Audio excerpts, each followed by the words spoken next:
Binibini, ang banal na kapangyarihan ng kanlungan ng espiritu na ito, ang pinakamabisa.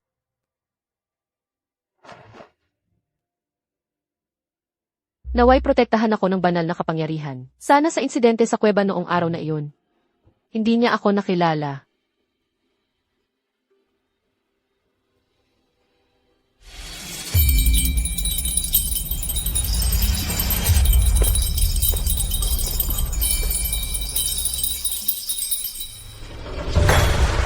Kaya naman, Ginoo, kapag nakasalamuha ang isang lalaki, nakakaramdam ng pagkasuklem, at nais siyang patayin. Kapag nakasalamuha ang isang babae, walang reaksyon. Ito ay Isang kawalan ng kakayahang tumayo, malambot at walang lakas, karaniwang tinatawag na kawalan ng kakayahan. sinasabi na, ang shaman ng kanlungan ng espiritu na ito ay kayang pagalingin ang lahat.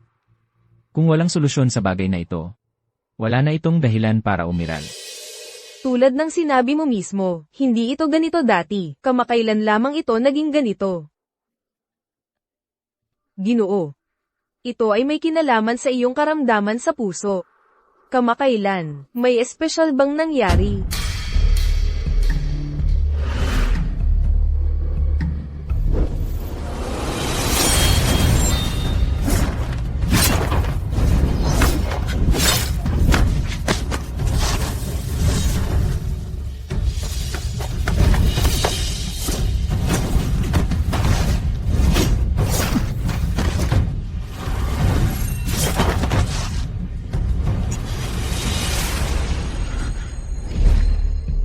Ang palaso ay may lason.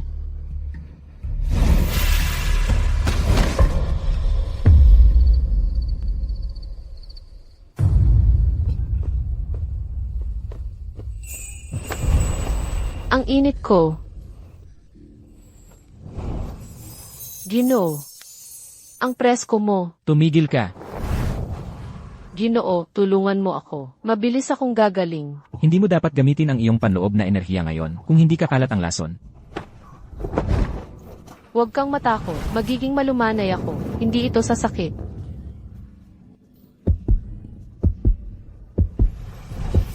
Saan nanggaling ang lalaking ito para gumawa ng napakabastos na gawain?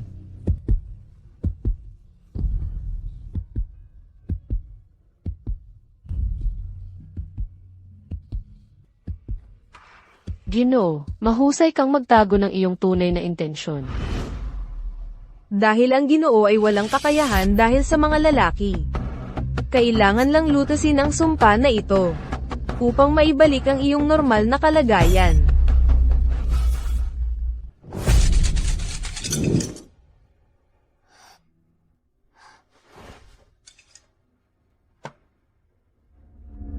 Isang napakasamang kapalaran. Lutasin ang sumpa.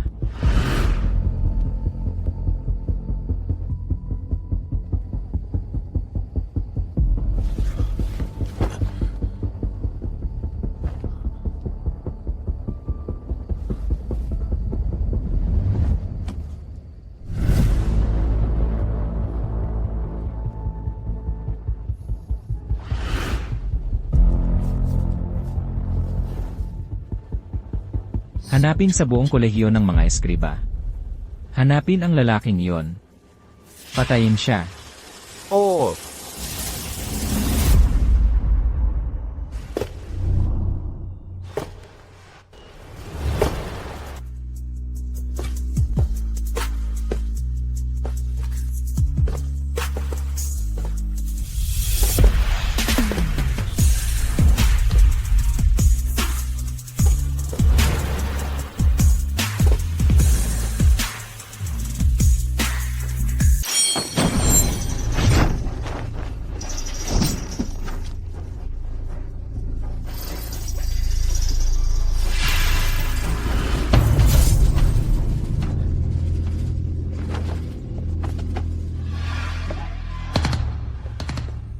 Binibini, ngayong araw ang iyong unang araw ng pagpasok sa Imperial Academy. Ang isang kilalang top student ay hindi maaaring mahuli.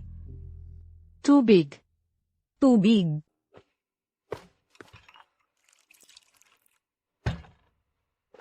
Heto na. Yumaon na ang Ginoo ng masyadong maaga. Ang ginang ay buntis at walang magawa, upang mapanatili ang dangal ng pamilyang Song. Wala kaming ibang nagawa kundi ang ipagawa sa iyo, na magpanggap na lalaki mula, sa iyong unang araw, upang mag-aral at kumuha ng mga pagsusulit ng imperyo. Ngayong papalapit ka na, sa edad ng pag-aasawa. Hindi na natin maaaring ipagpaliban pa, nang hindi nagdudulot ng hinala.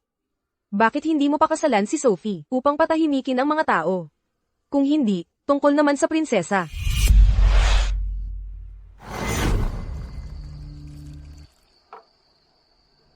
Top student. Ayaw mong bumuo ng isang alyansang kasal sa akin. Kung hindi mo man lang iinumin ang basong ito, talaga akong mawawalan ng pag-asa.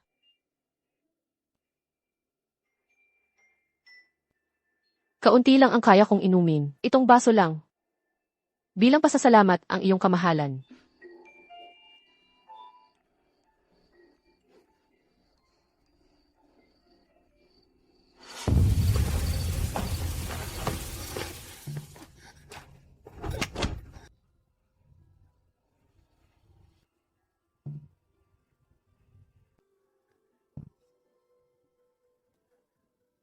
Nilaso ng prinsesa ang alak. Talaga akong naging pabaya.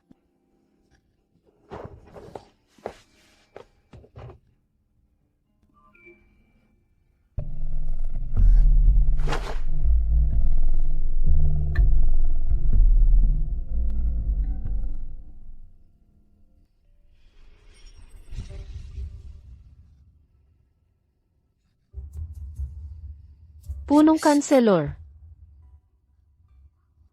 Nagkaroon ako ng relasyon sa kanya. Kung malaman niya na nagpapanggap akong babae, hindi ba ito mabubunyag?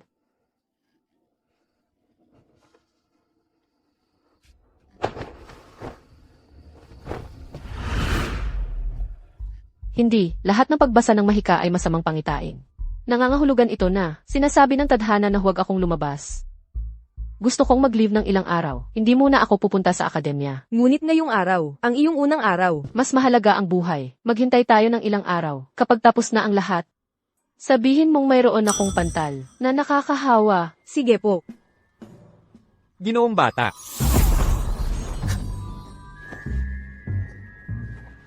Anong kailangan? Nagpadala ang Imperial Academy ng isang tao upang sabihin na may mga kagyat na usapin na kailangang pag-usapan at hinihiling na agad mong kunin ang iyong posisyon. Pero ano ang layunin ng lahat ng ito? At hindi nila ipinaliwanag sa atin ang anumang bagay. Lahat ng mga ginoong ito na nagsama-sama dito. Para saan? Hindi ko kilala ang ilang mga mukha, mga bagong dating. Ako si Sophie Dubois, isang manunulat. Inanunsyo kaninang umaga ng Grand Secretary na gusto niyang makita ang lahat ng miyembro ng Imperial Academy. Kaya naman narito tayong lahat. Ang Grand Secretary. Darating ang Grand Secretary? Oo. Naku, sana hindi niya ako makilala. Agad.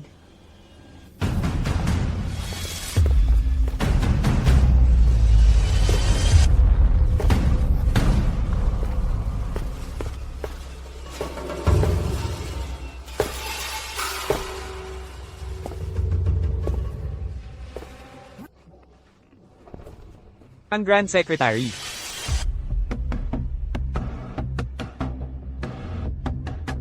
Nandito na lahat. May ilang kulang pa. Kung gayon, magpadala ng tao sa kanila. Sa lahat ng paraan. Dalhin sila dito. Opo, Ginoo. Bakit nga ba siya naparito?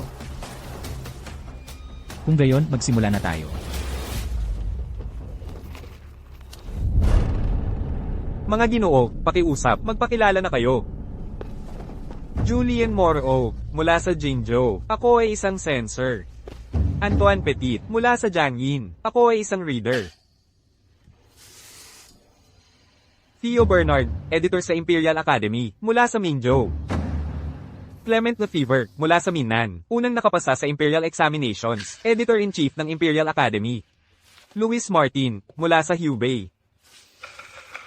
Cyril Dubois, mula sa Yanzhou.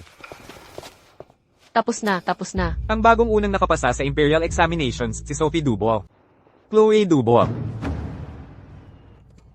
Ikaw. Lumapit ka rito.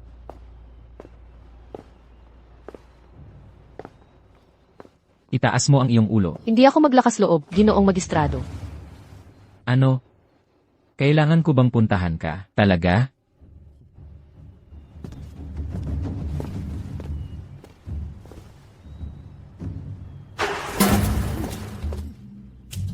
Anong sitwasyon ito? Ano ang nangyayari? Ako ay mula sa lalawigan ng Ho.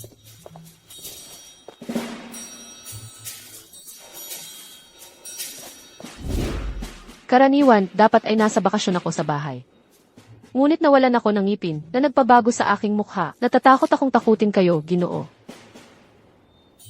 Maaari mong ibaba ang iyong ulo.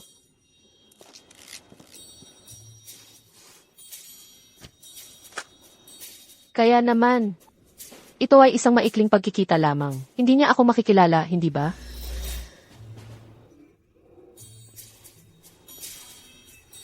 Simula ngayon, dito, kayo ay gagawa ng mga utos ng imperyo kasama ang lahat at bubuo ng mga aklat ng kasaysayan. At pagkatapos, ang iyong mukha. Mabilis na pumapayat ang aking katawan. Maestro Song, maging pamilyar muna kayo.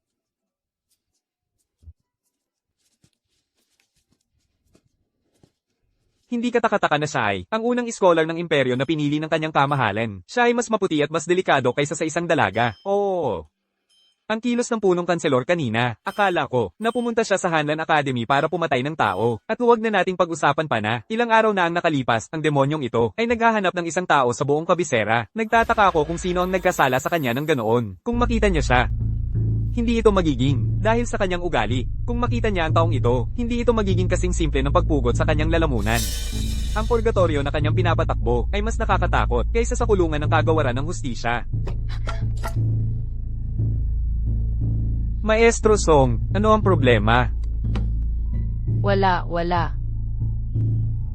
Ang kanyang pagbisita ng pakikiramay ay isang dahilan. Pumunta lang siya para hanapin ako, para ipaghiganti ang kahihiyan ng pagpilit na magbahagi ng kwarto.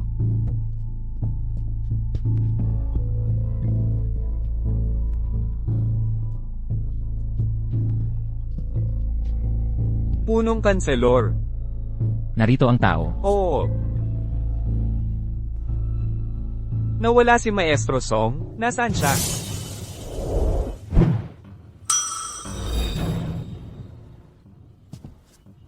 Diyos ko, tulungan mo akong malampasan ang pagsubok na ito. Mag-aayuno ako sa ika-negatibo 1 at ika-negatibo 15 ng bawat buwan.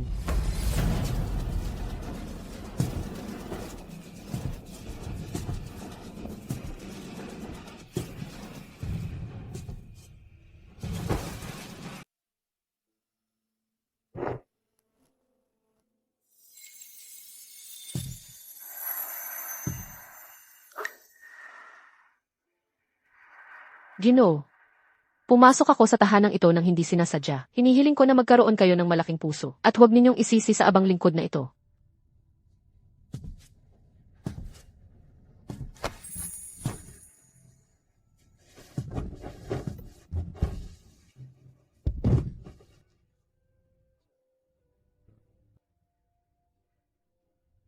Ginoo, pakisuyong kumilos ng may disente.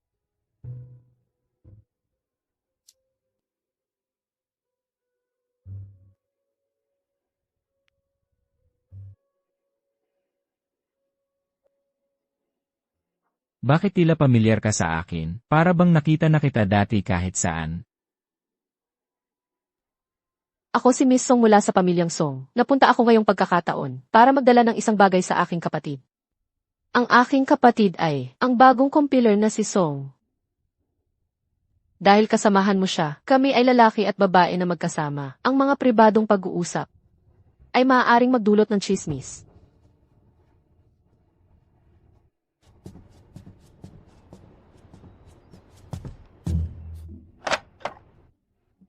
Ako, nasaan ang damit na binili ko para sa asawa ko? Janlin, Narito ang iyong tauhan. imbestigahan agad ang bagong nanguna. Ang pamilyang Song. Buti na lang matalino ako. Muntik na akong mabuking. Hindi sapat iyon para mawala ang hinala ng hari ng impyerno. Kailangan kong humanap ng paraan para baguhin ang aking itsura. Para maiwasan.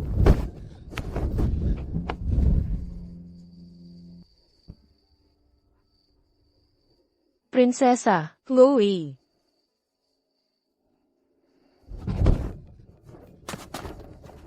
lumampas sa tungkulin ang aking tauhan. Karapat-dapat akong mamatay. Chloe, alam ko na ngayon ang unang araw mo sa pwesto. Naisip kong bisitahin ka. Sino ang mag-aakala na magkikita tayo ng ganito? Sabihin mo sa akin. Hindi ba't sa pagitan nating dalawa? Ang tadhana. Ang inyong marangal na pagka-prinsesa ay hindi isang bagay na kaya kong hangarin ako, si Sebastian. Prinsesa, labis niyo po akong pinararangalan. Sino ang nagsabi na hindi mo kayang abutin? Agad akong magpapadala ng tao para bunutin ang dila niya. Sa tingin ko, karapat-dapat ka. Talagang karapat-dapat ka. Sebastian Dubois. Bakit ka umalis nang hindi nagpapalam noong araw na iyon? Sobrang pinag-alala mo ako. Kung hindi mo ako nilaso noong araw na iyon, paano ko haharapin ang hari ng impyerno na buhay pa? Ang pagtingin niyo sa akin ng ganito ay nakakahiya. Prinsesa. Sebastian, mayroon pa akong mga opisyal na tungkulin. Gusto kong manatili ka sa akin. Sino sa Hanlan Academy ang maglalakas loob na tumutol? Halika.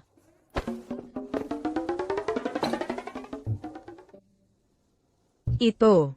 Lahat ng ito ay espesyal na inihanda para sa iyo. Mga pastry at merienda. Halika, tikman mo. Muli, hindi ka pa ba naglagay ng kung ano dyan, hindi ba? Prinsesa, mayroon talaga akong mga importanteng kailangan. Hindi ako pwedeng magtagal. Mag-enjoy kayo. Paumanhin po sa aking pag-alis. Lucas, huminto ka. Prinsesa, prinsesa. Huwag niyo po siyang habulin, prinsesa. Lucas, huwag kang tumakbo. Prinsesa, prinsesa, huwag niyo po siyang habulin, prinsesa. Huwag po kayong umalis, prinsesa. Lucas, prinsesa, huwag niyo po siyang habulin, prinsesa. Lucas, Prinsesa. Hintayin niyo po ako, hintayin niyo po ako. ano ang aking kapalaran? May gustong pumatay sa akin. At may gustong lumamon sa akin. Lucas.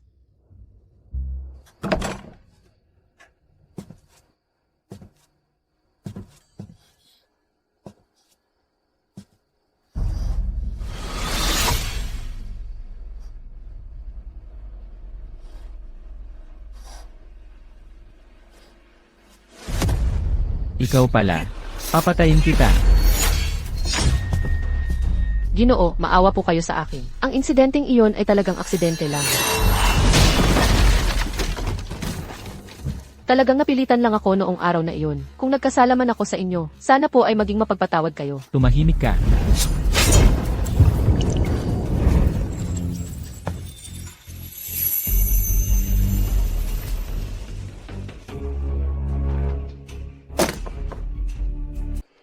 Babae ka pala, kung gayon? Tapos na. Lubos na tapos ang lahat. Shuyu. Paano siya naging ganoon katigas?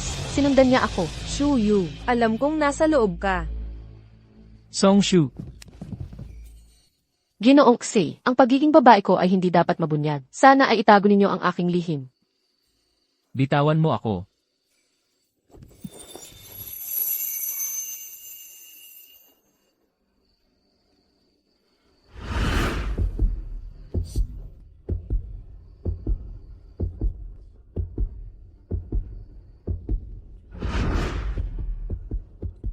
Ang katawan ko ay nag-react. Ano ang nagtutulak sa akin?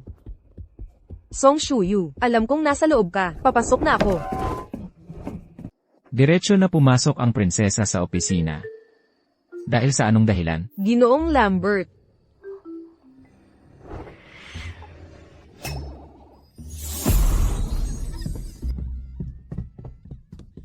Ano ang nangyayari, prinsesa? Ginoong Lambert. Mayroon siyang mga immoral na ugali. Hindi nakapagtataka, sa lahat ng mga taong ito, hindi siya nagkaroon ng babae sa kanyang tabi. Ngunit ito ay napakakahiya, at sa isang tao mula sa Royal Academy.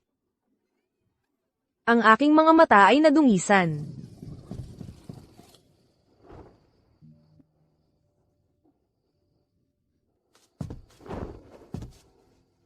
Maraming salamat sa inyong tulong, Ginoo. Ang inyong dakilang kabutihan, ang inyong mapagpakumbabang lingkod ay aalalahanin ito. Bawat una at 15 araw ng buwan, magsusunog ako ng insenso at mananalangin para sa inyo, upang kayo ay maging malusog. Huwag kang magmadaling magpasalamat sa akin. Ang ating mga usapin ay hindi pa ayos. Ginoo, sa araw na iyon, ako ay talagang napilitan lamang. Mula noong insidenteng yon, hindi ako nagkaroon ng reaksyon sa sinumang babae. Kung ang problema ay nagmumula sa kanya, kung gayon, kailangan siyang harapin. Isang babaeng nagpapanggap na lalaki. Ang bagong imperial na nagwagi na itinalaga ng pinuno. Ito ay isang krimen laban sa soberanya. Ang buong pamilya Dubois ay magbabayad para sa iyo. Ang punong ministro ay isang taong tumutupad sa salita, at napakapagpasya. Kung hindi pa siya kumikilos, ibig sabihin ay may plano siya. Alam kong nagkamali ako ng malubha. Ginoong Lambert, kung tatanggapin ninyong itago ang aking lihim, ang inyong mapagpakumbabang lingkod ay handa na gawin ang lahat para sa inyo. Sa ngayon, mayroon na isang bagay na kailangan kong ipagawa sa iyo. Binibini, nasaan po kayo kagabi? Pero ang mga gawain sa akademya ay masyadong marami. Ako ay so abala buong araw. Nakakapagod. At saka, may malaki pong nangyari.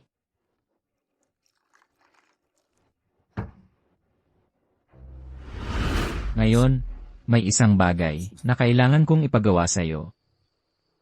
Ginoo, magsalita po kayo, pakiusap. Kung kaya ko, gagawin ko ang aking makakaya. Kailangan kong gawin mo ang lahat ng dapat gawin ng isang personal na tagapagsilbi. Ano? Hanggat kailangan ko, kailangan mong laging handa. Para tulungan akong maligo at magbihis, at kahit pa, samahan ako sa pagtulog. Siyempre, hindi ko pinipilit ang sinuman. Maaari mo ring piliin huwag itong gawin.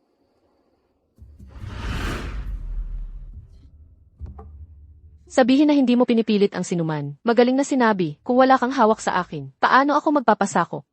Binibini, sino ang kinakausap mo? Kung tatanungin mo ako, ang titulong unang iskolar para kay Shuyu ay dapat napunta sa aming Jincheng. Noong una, napagkasunduan na i-adopt si Jincheng, pero nagkaanak ka na siyang nagnakaw sa pagkakataon ng anak ko. Si Shuyu ang pinangalan ng unang iskolar dahil sa sarili niyang pagsisikap. Nakuha niya ito. Kung magpapatuloy ka sa pagsasabi ng kalokohan, hindi mo na ako masusundan. Ate, matigas man ang mga sinabi ko, huwag mo sanang masamain. Kung tatanungin mo ako, si Shuyu ay mukhang mahina. Natatakot akong magkaroon siya ng maikling buhay, tulad ni Kuya. Hindi siya kasing galing ng aming Jincheng.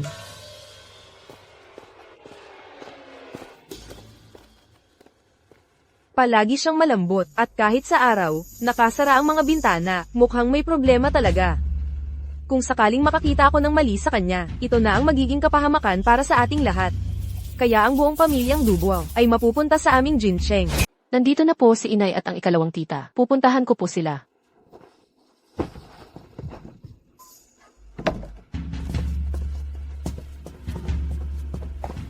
Ginang, ikalawang ginang, nakauwi na po ang batang Panginoon mula sa Hanlan Academy. Medyo pagod po siya, at nais munang magpahinga, bago niya po salubungin si Ginang. Wala lang iyon, nagpunta lang ako para makita. Maya-maya, sabihan mo siyang kumain ng hapunan sa akin. Opo. Pero na. Ang hina naman ng katawan, pagod pagkatapos ng isang araw sa Hanlan Academy. Hayaan mong tingnan ka ng iyong ikalawang tiya. Hindi. Imposible. Ikalawang ginang.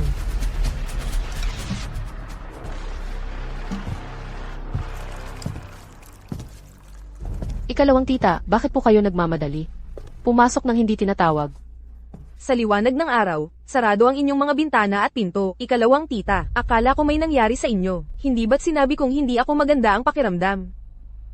Shuyu. Mas maganda na ba ang pakiramdam mo? Mas mabuti na. Shuyu, ang hina naman ng iyong katawan. Noong mga panahong iyon, ang posisyon sa Hanlan Academy ay dapat ibinigay sa iyong pinsan. Gusto ko sana. Pero ang pinsan kong si Jincheng ay hindi man lang makapasa sa pagsusulit ng eskola. Naaalala niya ang mga pangalan ng mga kortisana. Mas mabuti pa kaysa sa 4 na aklat at 5 klasiko. Talaga, siya ay hindi na maitatama. Kayo. Mas mabuti pa rin kaysa sa inyo, na sa inyong edad, ay hindi pa kasal. Ngayon, lahat sa labas ay kumakalat ang chismis na ang unang iskolar ng pamilya Song ay homosexual. Walang hiya.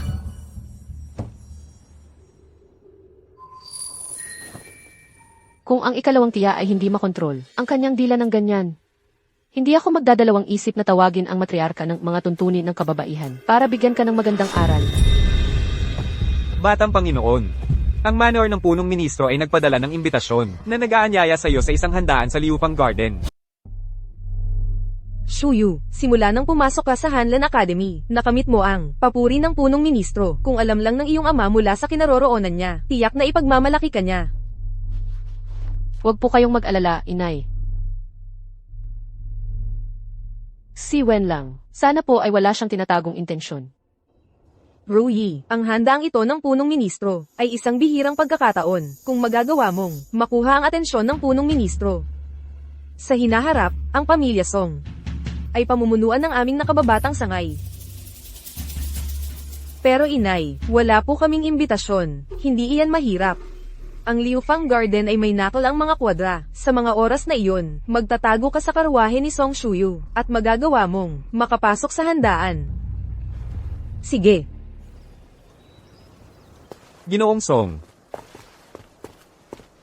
Ginoong Song, ang punong ministro ay naghihintay sa iyo sa Dengfeng Pavilion. Pakisunod po ako. Ginoong Song, dito po.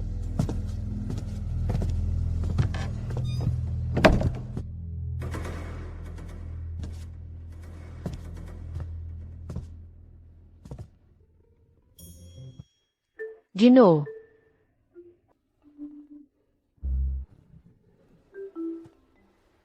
Gino. Nagnanakaw ka ba? Molto.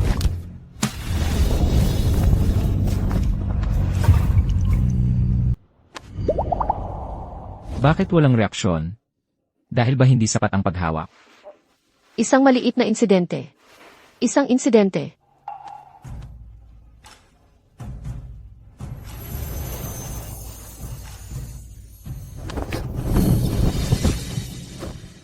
Sapatan mo ako. Ano? Gawin mo ang sinasabi ko kung gusto mong mabuhay. Sapatan mo ako. Siguro kulang lang ako sa tulog. Naghahalusinate lang ako.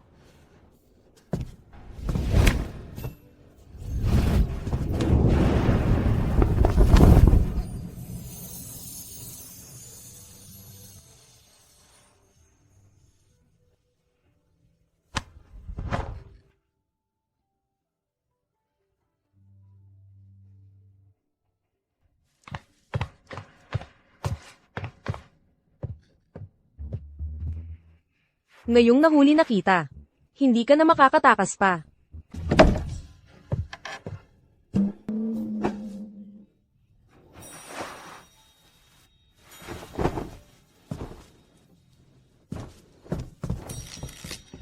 PFF. Bakit ba lagi akong nakakakita ng ganitong mga bagay? Nakakasawa na.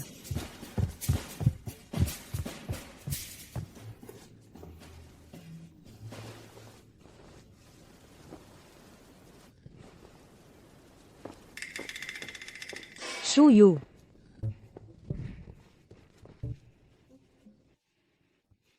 Mahal na prinsesa. Hinahanap ko kayo sa lahat ng dako.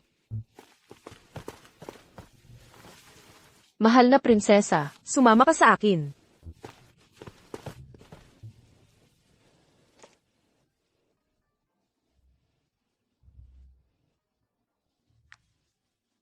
Shuyu, ngayon, nahuli ko na naman, si punong ministro Zai na yumayakap sa isang lalaki.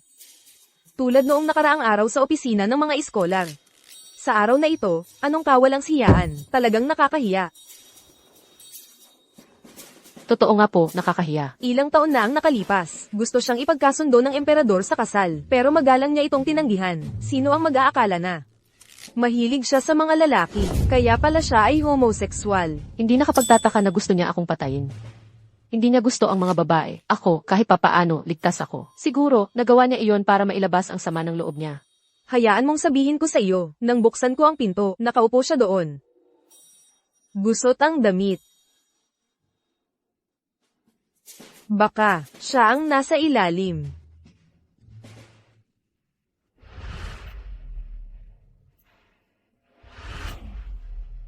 Tama po kayo, mahal na prinsesa. Napakaganda mo. Dapat lumayo ka sa kanya. Napapaligiran tayo ng masasamang impluensya. Natatakot akong masira kanya. Masama ang ugali niya at maliit ang pag-iisip. Dapat lumayo sa kanya. Shuyu, tikman mo ito. Ito ay espesyal kong ipinagawa sa kusina ng imperyo para sa iyo. Tikman mo. Bakit hindi ka kumakain?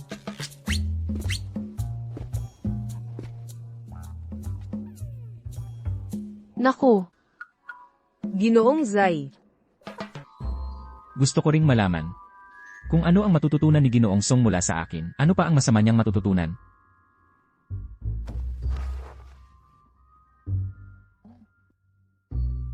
Ginoong Xi, mali po ang inyong narinig. Kung matatanggap ko ang inyong mga turo, Ginoong Xi, ito ay isang karangalan para sa akin. Ginoong Zai, abala po kayo sa inyong mga gawain. Paano pa kayo nagkakaroon ng oras para makinig sa aming pinag-uusapan?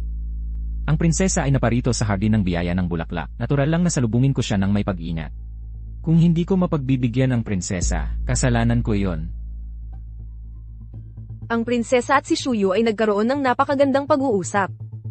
Hindi ninyo kailangang manatili dito. Umalis na kayo. Ang inyong kamahalan, ang prinsesa. Kilala ninyo ng mabuti si Ginoong Song. Siguradong kilala ninyo siya ng mabuti, hindi ba? Talaga naman. Si Shuyu ay isang matuwid at tapat na tao. May tapat na puso, may marangal na diwa, na nagbibigay liwanag.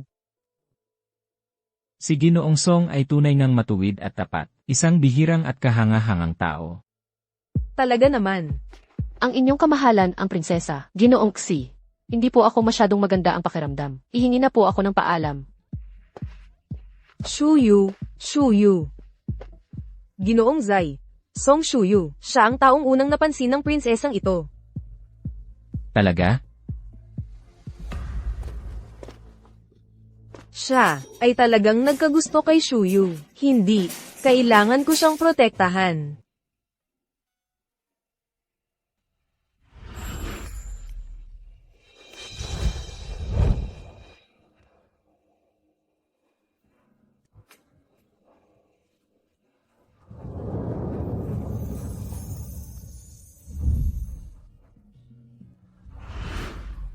Paano ko nagawang madaling maimpluwensyahan ng emosyon ng isang babae? Dahil kaya sa gabing iyon, sa kuweba? Ginoong Zai, may isang kasambahay na dumating para isauli ang inyong mga damit. Papasukin ninyo siya.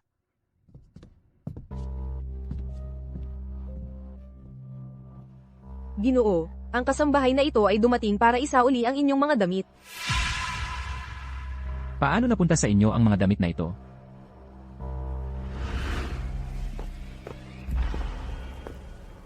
Nasaan po ba talaga si Ginoong Zai?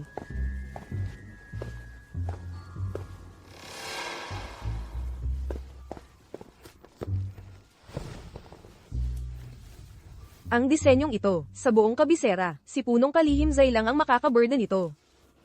Ang swerte ko, madali ko siyang nahanap. Nakita niyo po ba si Ginoong Zai? Hindi po. Nakita niyo po ba si Ginoong Zai? Gusto ko siyang isauli ang kanyang mga damit. Hindi po.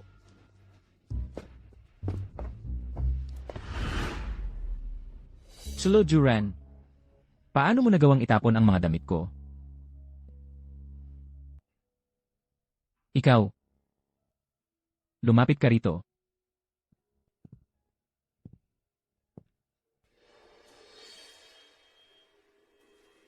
Mayroon, Ginoo. ihagis niyo siya palabas. Opo. Umalis na kayo. Ginoo, Umalis na kayo. Ginoo. Bagaman mayroon akong damdamin para kay Chlo Duran, ang ibang mga babae ay tila pare-pareho lang. Matthew, alam ko na matalino ka na nung nag-aaral pa tayo. Naging una ka pa nga sa klase. Sa araw ng pag-aanunsyo ng resulta, ang aking nakababatang kapatid na babae ay sadyang pumunta sa pangunahing kalye para bilhan ka ng isang palumpo ng bulaklak, Matthew. Ang kapatid ko, talagang paborito ka niya. Ako, ang kanyang kapatid, nakapasa sa pagsusulit pero hindi ko pa siya nakitang ganoon kasaya. Julien, napakagaling mo rin. Hindi ah. Matthew, huwag kang maging ganoon kahanhin. Ngayon na ikaw ang bagong nangunguna sa klase. Dapat mo kaming ilibre ng inumin. Hindi ba? Oo. Kaya, iinom muna ako ng tsaa bilang alak. Sige. Mahal kong Song, anong problema? Wala. Mayroon, tulungan niyo si G. Dubois na maghain ng tsaa. Oo, ikaw. Matthew. Saan galing ang tagapaglingkod na ito? Anong kawalang galang? Naglakas loob tawagin si G. Dubois sa kanyang unang pangalan. Siguro normal lang yan. Sa taong walang modo. Julien, huwag kang magagalit. Saan mo inaakala na naroroon ka? Para kumilos ng ganyan, madaliin mong ihain. Ang tsaa.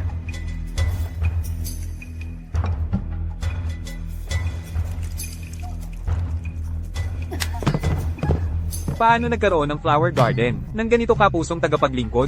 Alice.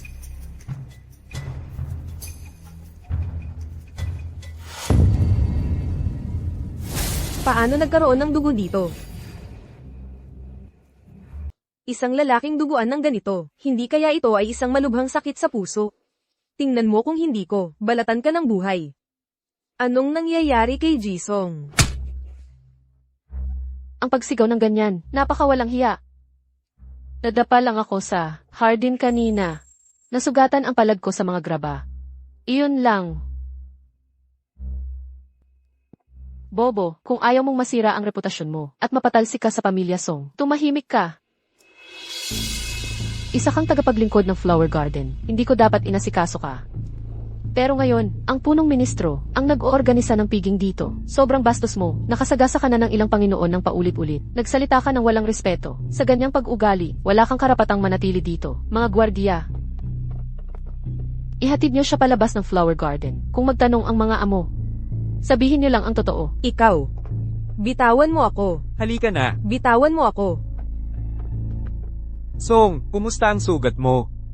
Dapat kang magpatingin agad sa doktor. Baka maimpeksyon yan. Kaya, magpapaalam na ako para sa araw na ito. Hindi na ako pwedeng manatili dito. Kailangan ko nang umalis agad. Binibini. Nireregla ka na ba?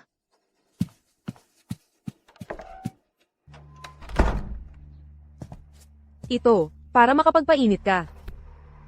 Dapat sa ikasyam na araw ng bawat buwan yan. Bakit ngayon maaga dumating? Magtitimpla ako ng salabat para sa iyo. Magtitimpla ako ng salabat para sa iyo.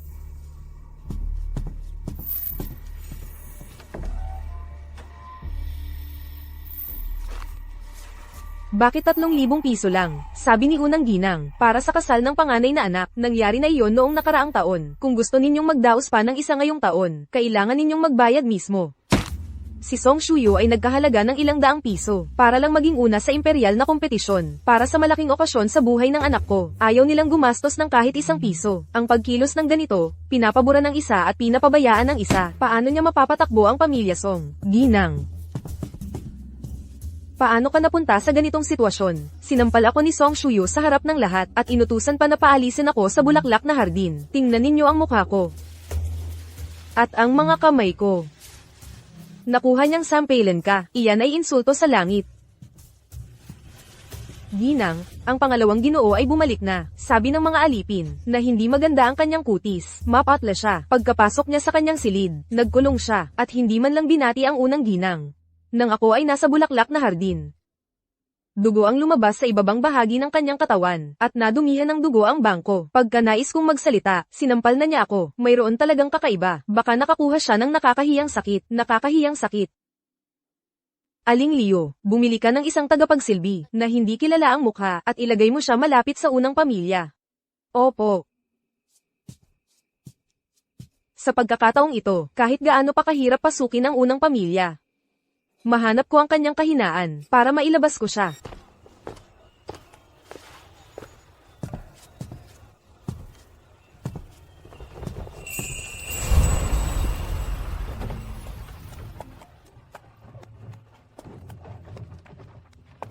Ginoo, bakit? Pinipilit ninyo akong magsuot ng damit pambabae. Ano ba talaga ang hinahanap mo? Natatakot ka ba?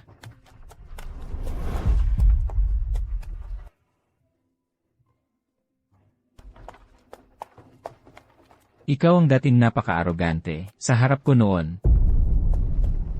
Nagkataon lang iyon. Sinisiguro ko sa iyo na hindi na ito maulit. Makakalimutan ko na ito ng lubusan. Siguraduhin mo iyan. sinabi mo na, gagawin mo ang lahat. Ngunit ang pagpatay o pagsunog, paglabag sa batas, hindi iyan maaari. Ako ang nagbigay sa'yo ng ilusyon na maaari kang makipagnegosasyon sa akin. Siguro dapat. Ipadala ka muna sa kamatayan. Ginoo, hindi ka lumabas sa pagkakataong ito. Para takutin ako, hindi ba? Sa lahat ng mga banta ng kamatayan na ito, takot na ako. Kung may mangyari sa akin, hindi na kita mapaglilingkuran. Mautak na. Maliit na Soro.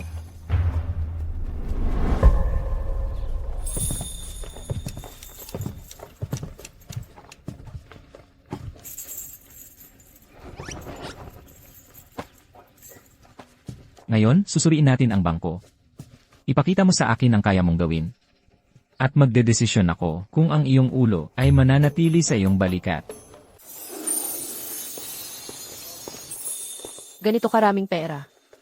Ang mga lihim na bangkong ito ay pag-aari ni King Xian. 3 taon na ang nakalipas. Natuklasan ng mga tauhan ko na sa pagdedeposito ng pera dito, ang interes ay 50% na mas mataas kaysa sa iba. Gayunpaman, lahat ng kanilang tauhan ay nakarehistro at hindi maaaring agawin. Kaya, ano ang plano mo? Ang iyong kasalukuyang pagkakakilanlan ay ang asawa ng isang mayamang mangangalakal. Mayroon kang halagang pera na ideposito sa bangkong ito bilang isang babae.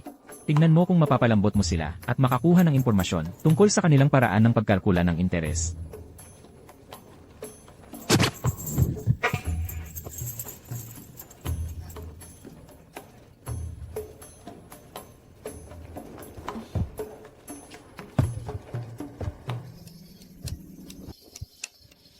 Ginoong manager, narinig ko na sa pagdedeposito ng pera sa inyo. Ang interes ay pambihirang mataas. Totoo ba iyon?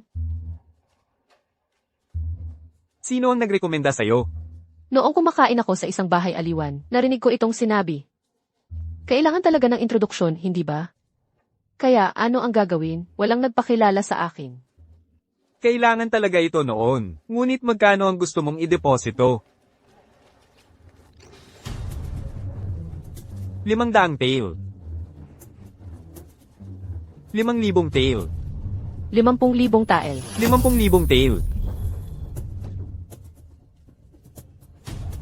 5,000 tael. Hindi pa nga ito sapat para sa kinikita ng aking asawa. Sa isang biyahe lang. Maaari ko bang itanong kung ano ang negosyo ng inyong pamilya? Ang aking pamilya ay sa kalakalan ng balahibo. Pagbati.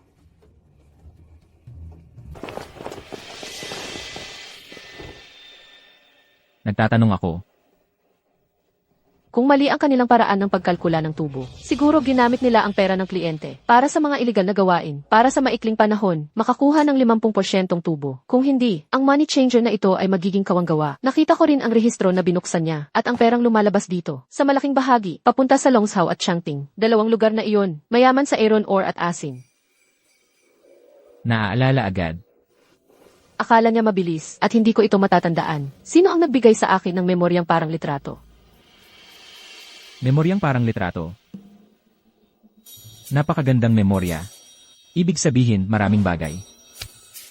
Ay nakaukit sa'yo, hindi ba? Makipag-usap sa lalaking ito, isang pagkakamali ay maaaring humantong sa walang hanggang kapahamakan. Ang ipinag-utos na nakatataas na kalimutan ko. Sigurado ako na, hindi ko talaga matatandaan. Kaya sabihin mo sa akin, ang transportasyon papunta sa 2 lugar na yon, ano ang eksaktong layunin? Siguradong smuggling business ito. Kung gusto mong i-check, tiyak na makapagbibigay ng clues ang Prince Xian's Manor. At yung babae kanina, hanapin niyo siya, sabi ng manager, na hindi dapat pakawalan ng malaking isda na ito. Doon. Sige na.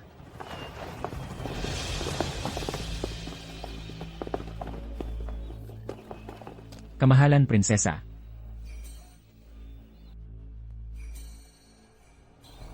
Teka lang.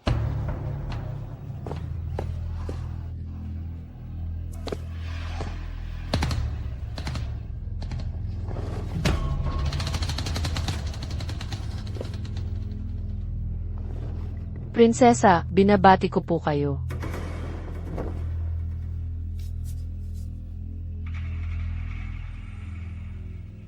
Talaga namang.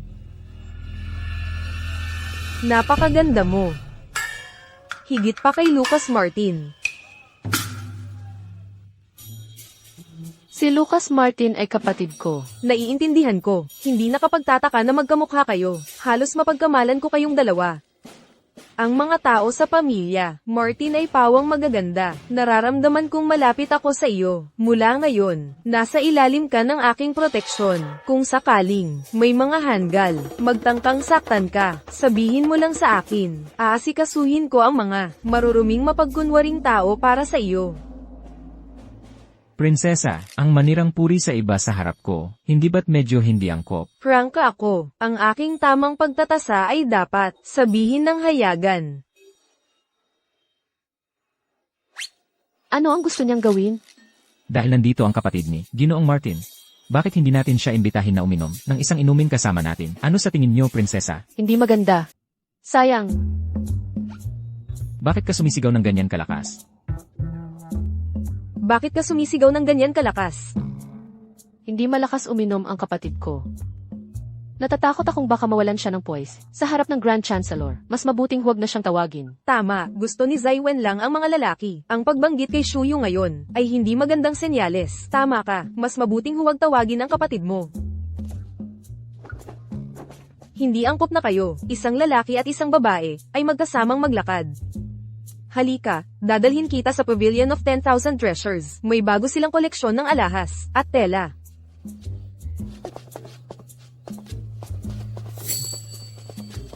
Anong kawalang utang na loob?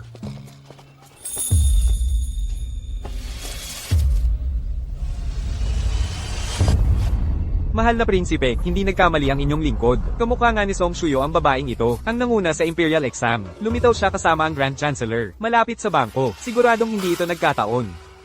Kung gayon, magpatakbo ka ng utos para sa atin. Ako na mismo ang mag-iimbita kay Grand Chancellor Zai. Ang isa pang imbitasyon na ito, dalhin mo sa Song Manor. Sige po. Maganda rin yan, subukan mo.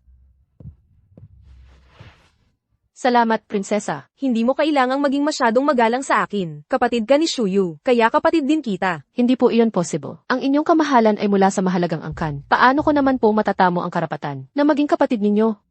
Kaya nga sinasabi, na kayo ay magkapatid. Pareho kayong magsalita. Habang mas marami tayong pinag-uusapan, mas malaki ang sansa na magkamali tayo. Kailangan kong humanap ng dahilan para umalis. Tikman mo ito.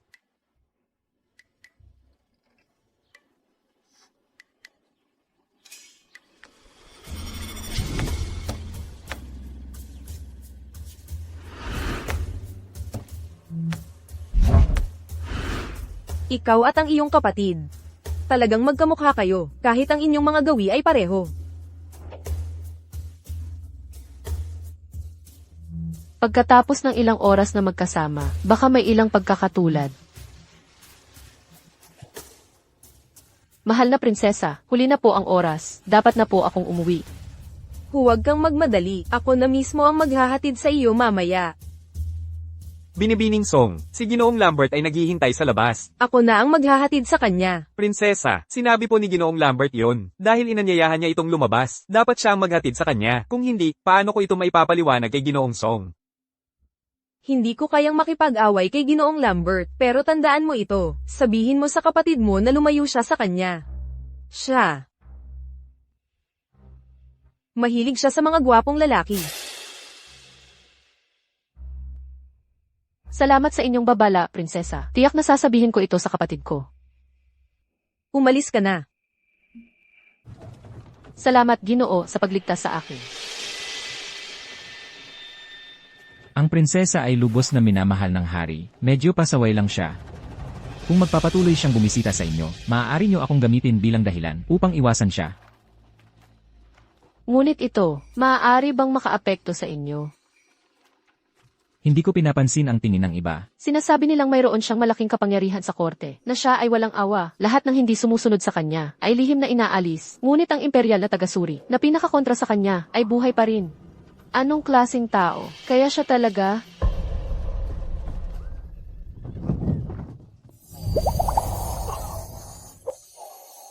Paumanhin. Ginoo, ayos lang po kayo? Wala lang.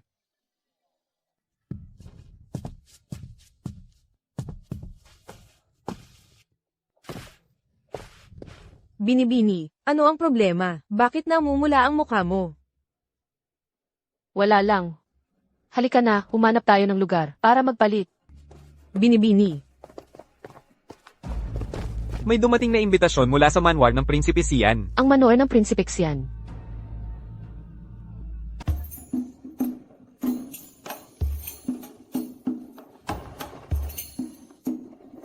Ang sayaw na ito.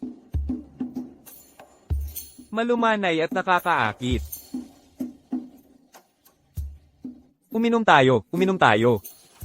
Ang alak at kagandahan, habang mas tinitingnan, mas nakakabuhay.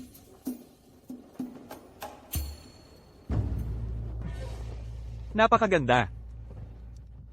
Tapos na agad? Narinig ko na si Ginoong Moro ay nasugatan ilang panahon na ang nakalipas. Mas maayos na ba siya ngayon? Ang sugat ni Sebastian Moriu ay hindi na kumalat. Posible kaya na ang kanyang sugat sa kuweba noong araw na iyon ay gawa ng Prinsipe Armand? Salamat sa pag-aalala, kamahalan. Mas maayos na ako. Sa katunayan, dahil sa sugat na ito, nagkaroon din ako ng biyaya na nakabala tayo. Mayroon pang ang magandang balita. Natuklasan ko na mayroong ilang lihim na money lending houses. Sa kabisera, gumagamit sila ng mataas na interes upang akitin ang mga tao na magdeposito ng pera doon. At pagkatapos ay gamitin ang perang iyon para sa kontrabando.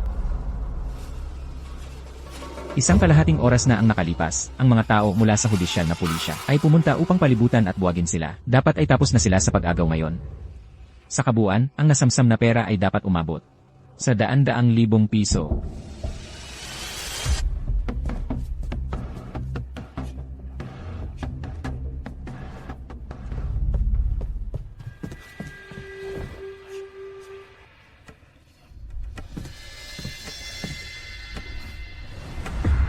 Ginoong Moro, anong husay?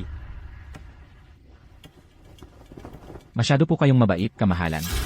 Para lang matulungan ang hari. Natatakot ako na ang Prinsipe Armand mismo ay hindi ito inaasahan. Ang dapat sana ay isang hongmen banquet ay naging hakbang ni Sebastian Moriu gamit ang paglihis ng atensyon upang buwagin ang mga money lending house. Kailangan niyang lunukin ang kanyang pagkadismaya. Ito ay walang awa. Ginoong Dubo, narinig ko na kayo at si Ginoong Moro ay magkakilala. Matagal na. Paano ko kailanman mapapangarap na punong ministro? Totoo pala ang mga chismis na hinahangaan kayo ng prinsesa.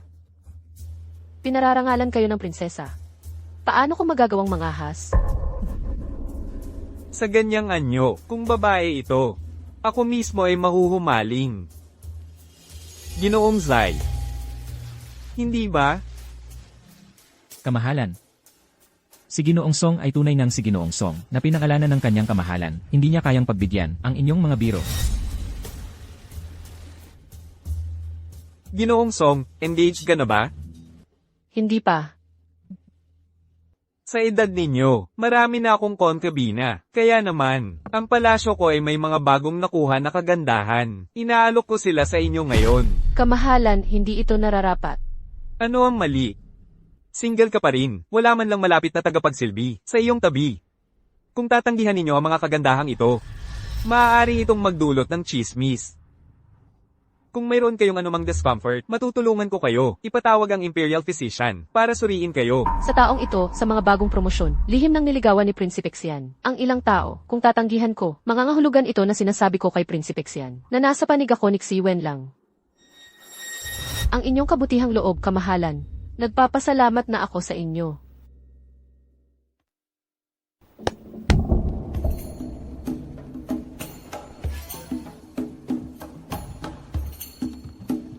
Ginoong Song, huwag kayong mag-alala, nakapag-ayos na ako sa aking palasyo ng mga silid para sa inyong lahat. Maaari kayong lahat doon manatili ngayong gabi. Ginoong Song, halina po kayo. Ginoong Song, tikman ninyo ito. Hindi po, hindi na kailangan. Ginoong Song, isa pang baso.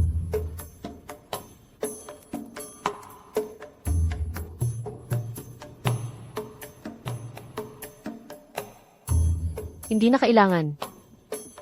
Talaga pong hindi na ako makakainom. Hindi naman malala ang malasing. Kayo dalawa. Ihatid ninyo si Ginoong Song para magpahinga.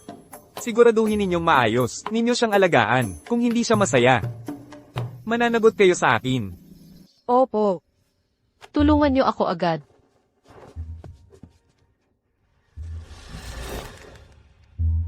Ginoong Zai. Magtataas ako ng baso para sa inyo, kamahalan. Paano ko magagawang mangahas? Ako dapat ang magtataas ng baso para sa inyo. Si Wen lang, paano mo nagawa na iwanan mo ako ng ganito?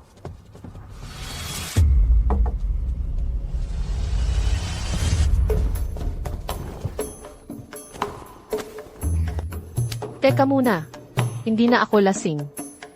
Maaari na kayong umalis ngayon. Ginoong Song, hayaan ninyo kami, ang inyong mga kapatid na babae, na pagsilbihan kayo ng mabuti. Teka.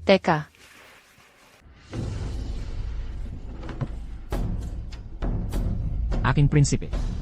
Hindi ko masyadong kaya ang alak, kamahalan. Kaya ako ay aalis na. Ako rin, malapit na akong matapos. Bantay. Samahan ninyo si Zai sa kanyang silid.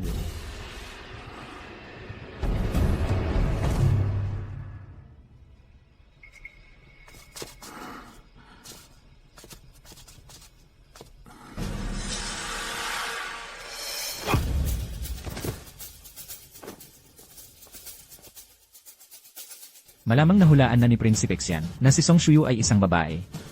Kaya naman nagpadala siya ng maraming tao para subukan siya. Teka lang, Sige. Binibini, gusto ninyong dalhin ang bagay na ito, sa manor ni Prinsipe Xian. si Prinsipe Xian ay pabago-bago ang mood. Sino ang nakakaalam ng kanyang mga intensyon? Halika, tulungan mo akong itali ito. Opo. Mayroon na akong napupusuan. Maliban sa kanya, hindi ako hahawak sa ibang babae. Huwag ninyong isipin na dudumihan ang aking dangal. Sa ilang araw, magiging kaarawan ni Shuyu. Ano kaya ang maibibigay ko sa kanya? Ang prinsesa ay mataas ang ranggo, kaya anumang ibigay kay Master Song, ay magiging swerte niya. Hindi natin pwedeng sabihin basta-basta. Kung ako, ay patuloy na gagamitin ang aking estado bilang prinsesa, para duminahin siya, ito ay magiging kontraproduktibo, mas mabuting pasayahin siya.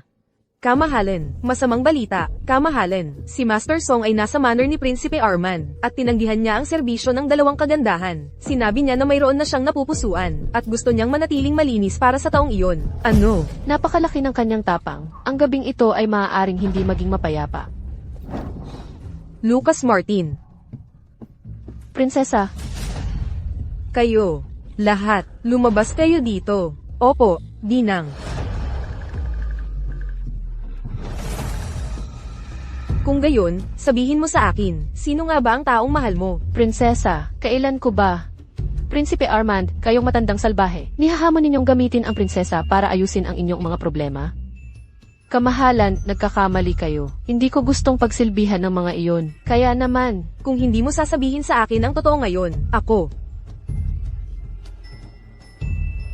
ay hindi aalis. kamahalan, talagang hindi. Kung mananatili kayo dito, kakalat ang chismis at makakasira ito sa inyong reputasyon. Kung gayon, ang pinakamahalaga sa iyo ay ang aking reputasyon, hindi ba? Aalis muna ako.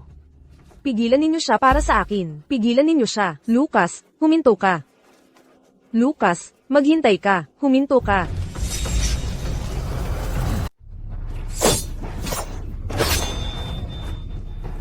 Prinsesa, mag-ingat po kayo.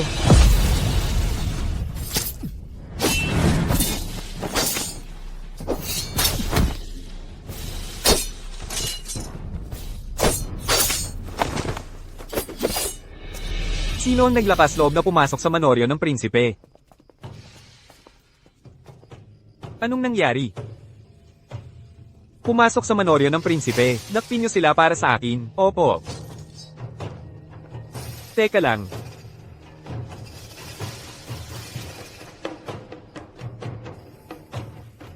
Ginoong Zai. Nagsasabog ka ng kaguluhan sa aking Manoryo. Ano ang iyong layunin? Narito ako para protektahan ang kaligtasan ng kanyang kamahalan ng prinsesa. Kung wala ako, malamang na napilitan ng prinsipe na pumunta sa palasyo ngayong gabi para ipaliwanag sa kanyang kamahalan kung bakit ang kanyang kamahalan ang prinsesa ay inatake sa inyong Manoryo. Ikaw, Tiyo Imperial, eksakto. Ginoong Zai, narito siya para protektahan ng prinsesang ito. Shuyu, Prinsesa, si Ginoong Song ay malamang na nalason. Dadalhin ko muna siya para magpagaling. bilisan mo.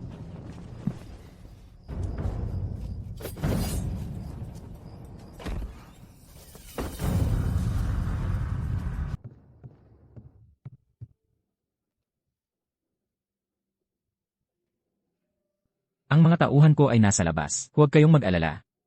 Ang prioridad ay, gamutin muna ang sugat.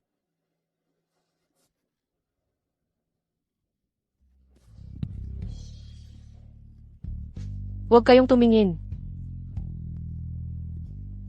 Ang pagkakaiba ng lalaki at babae, kapag buhay na ang nakataya, ay napakabigat, nahaharangan ang daloy ng dugo.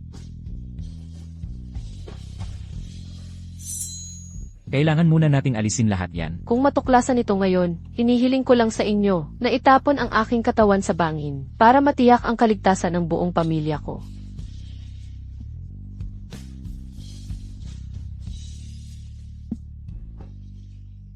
Tiisin nyo yan.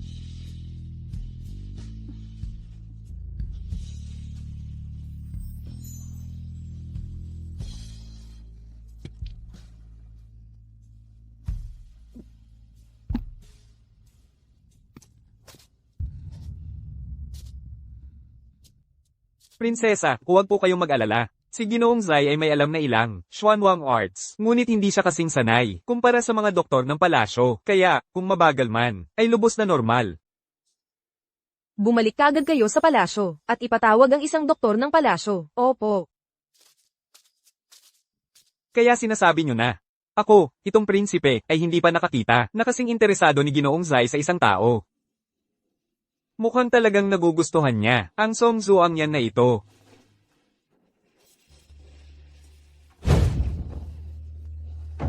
Ang prinsesa ay bigla na lang pumasok sa pampublikong tanggapan. Dahil sa anong kadahilanan?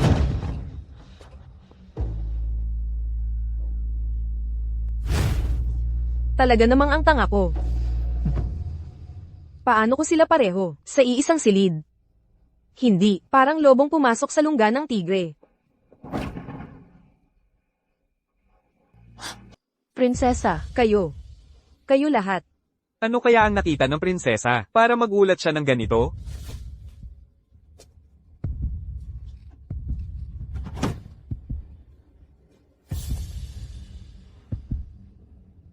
Nako, Magbihis na kayo. paano nakapasok ang prinsesa? Anong gagawin ngayon? Ngunit masyadong malala ang mga sugat ni Ginoong Song. Mas mabuting hayaan na lang ang prinsipe na ang bahala.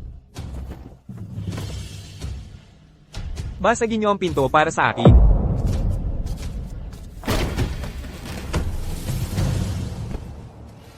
Prinsipe ko. Sinara ko ang pinto kanina, dahil sa takot na baka sipunin si Shuyu. Ito ay reaksyon lamang ng pagkapanik. Bakit kayo gumagawa ng malaking issue? Prinsipe ko, ano ang gusto ninyong gawin? Nag-aalala ang aking prinsipe para sa kaligtasan ni Ginoong Song. Ayos lang ako, pumunta ako sa piging. Ngunit inatake ako. Mukhang ang tahanan ng aking prinsipe ay masyadong mapanganib. Sa aking palagay, Shuyu, dapat ka nang umuwi kaagad. Baka hindi mo malaman kung bukas, ikaw ay buhay pa. Tara na.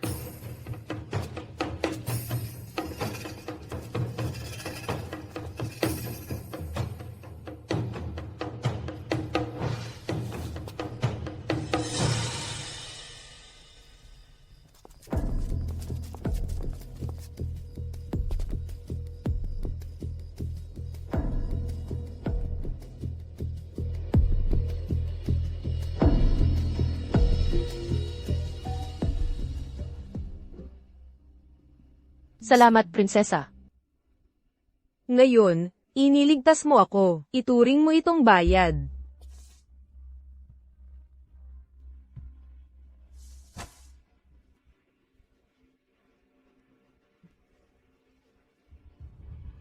Bumalik na tayo sa palasyo.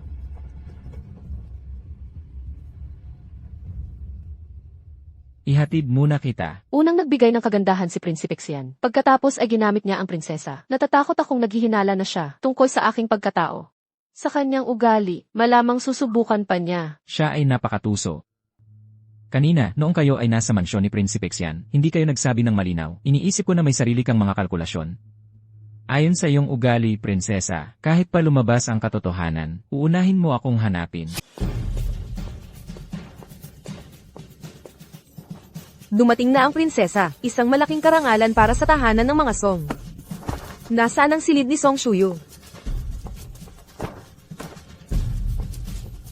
Prinsesa, si Shuyu ay may sakit at nagpapagaling. Siya ay nakahiga, ang inyong katungkulan ay mataas. Marahil ay dapat kayong maghintay hanggang sa gumaling siya, bago siya personal na bumisita sa inyo. Hindi lang nais ko siyang makita, nais ko rin siyang tanungin ng personal, kung alam niya ang mga kahihinatnan, sa panloloko sa prinsesang ito. Prinsesa.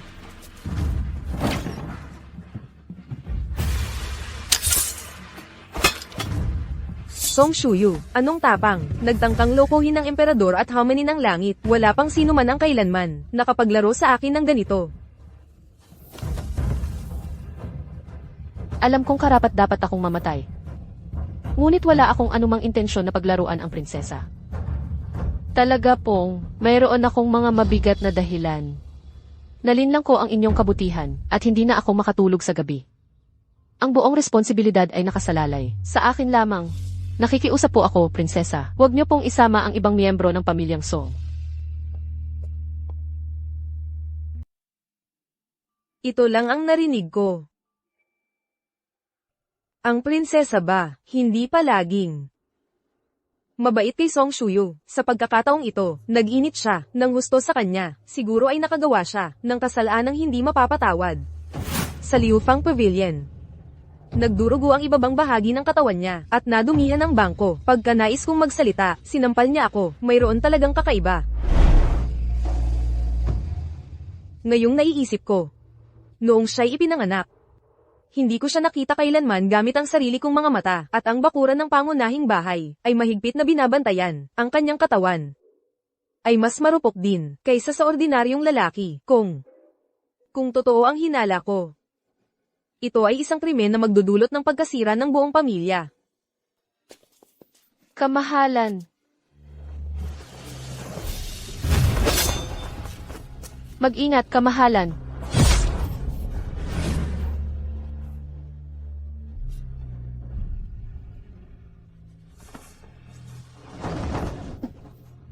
Song Shuyu. Akala mo ba talaga hindi ko magagawang?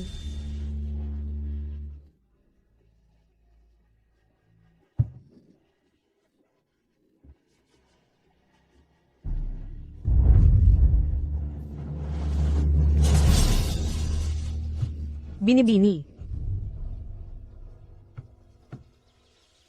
Ngayon, kahit sino ka pa, pop unit punitin kita ng buhay.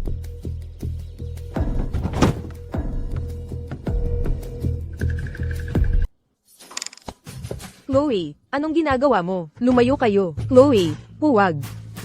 Subukan mong gumalaw ulit. Chloe, anong ginagawa mo? Tita, palagi ka nalang ganito. Pumapasok sa kwarto ko nang walang paalam. Hindi ka nakikinig. Akala mo ba madali akong takutin? Pumasok lang ako para tulungan ng pinsan mo. Maghanap ng ilang libro. Oo. Tita, pasensya na kung naging bastos ako. Pero itong kutsilyo na hawak mo, nakatutok sa leeg ng isang nakatatanda. Hindi ba't medyo sobra na? Sa mga nakaraang taon, ang pamilya Song, paano kanila kailanman sinaktan? Gayunpaman, palagi ka pa ring balisa. Maaaring pupunta ka sa nanay ko para manirang puri o pupunta ka sa bakuran ko para utusan ako. Halos gusto mo nang ilantad ang mga iskandalo ng pamilya Song para ang buong lungsod ay pagtawanan tayo. Ginawa ko yan para sa pamilya Song. Lahat yan dahil sa'yo. Matigas ang ulo mo. Nakapatay ka ng tao. Sumpa ng langit sa iyo dahil sa pagpatay sa magulang. Nakapatay ka ng tao. Hindi mo magagawang patayin ako. Hindi ko talaga kayang patayin ka, magdala ng kahihiyan, mapasama sa kapahamakan, na magiging kapinsalaan sa pamilyang Song. Kung magpapatuloy ka sa ganitong pag-uugali, kung sakaling marinig ito ng, ano ang masasabi ng iba, kulang ka sa paggalang sa magulang. Kung makarating ito sa Hanlan Academy, para sa iyo, na kailan lang na italaga, hindi malalaman ng iba, kung paano ka susubukin. Sinasabi ko sa iyo, ang insidente ngayong araw. Tama si tita.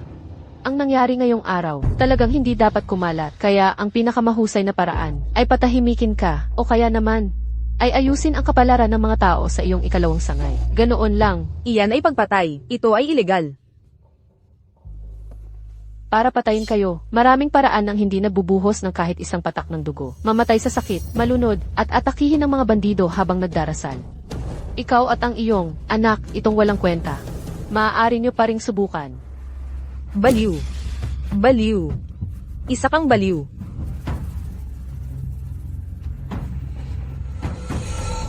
Ito ay kabaliwan, kabaliwan. Ito ay kabaliwan. Ito ay kabaliwan.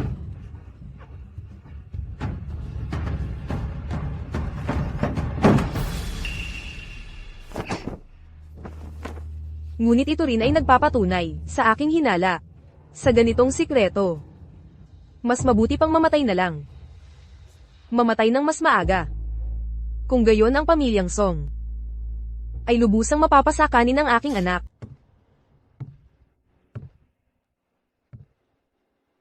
Ginoong Grand Chancellor, para sa anong bagay niyo po ako pinatawag? Maupo kayo.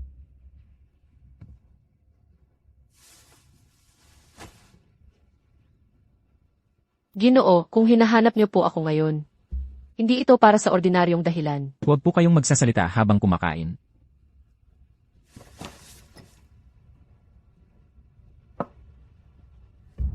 Inumin niyo ang sabaw.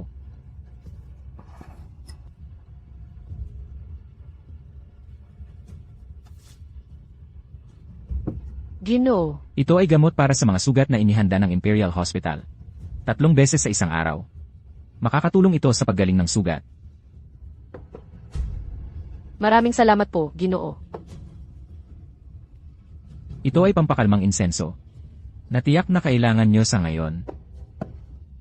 Nag-aalala lang po ako, para sa prinsesa. Ang prinsesa ay may prangkang ugali.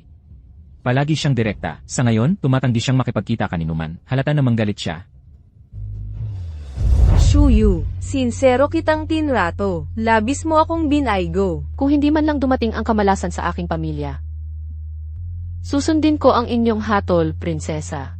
Ikaw, talagang pinagalit mo ako. Ayoko na sa iyo. Dahil sa akin lahat ito. Mag-aayos din ang mga bagay. Huwag kang mag-alala. Hindi kita pababayaan. Akala ko nagbago na siya, pero sa huli, ako na lang ang bahala sa lahat, at ako pa ang magbabago sa kanya. Ang arte naman. Natural, si Binibining Song. Mahalaga si Binibining Song sa Ginoo, napakalaga niya. Talagang napakahalaga. Nakita mo na siguro, pagdating mo, hindi gaanong marami ang mga tagapagsilbi dito, lalo na sa bakuran ng Ginoo. Ako lang. Sa tingin ko, nitong mga nakaraang beses, hindi ako nakakita ng maraming alalay. Akala ko, tulad ng sabi sa mga chismis, Na ang punong kalihim ay mayabang at magarbo, at malupit. Sabi rin nila, ang nanguna sa klase, ay nakuha ang pabor ng prinsesa, kaya mabilis siyang umangat. tama na, tumigil na kayo sa pagsasalita. Ang mga chismis sa labas, hindi naman palaging totoo. Sa totoo lang, ang aming Ginoo ay dumaan sa napakahirap na buhay. Ang ama niya ay mas pabor sa kanyang kerida, kaysa sa kanyang asawa. Pagkatapos mamatay ni Ginang, itinapon niya ang Ginoo, sa nakahiwalay na tirahan na ito, noong taong iyon, 12 lang ang edad niya. Kumakain siya ng tira-tira ng iba. At kahit ang mga anak ng kerida, ay naglakas loob na maliitin siya. Binibining Song. Binibining Song. Binibini. Binibining Song, hindi po kayo naniniwala sa akin, di ba? Kung ikukwento ang mga ganoong bagay, walang maniniwala. Pero ang aming Ginoo, nalampasan niya ang lahat ng iyon. Kung hindi dahil sa takot, na mapintasan. Malamang hindi pa nga sila, papupuntahin ng Ginoo sa akademya. Pagkatapos pumasa sa mga pagsusulit, pinutol ng Ginoo ang ugnayan sa pamilya, at sumama sa dating punong kalihim. Pagkatapos noon, pabor sa kanya ang emperador, nakatanggap ng opisyal na tirahan, at doon siya nagkaroon ng sariling tahanan. Ang nakaraan niya ay hindi nga naging madali. Tapos na akong magligpit. Pasok na kayo para magsilbi. Binibini, pasok na po kayo.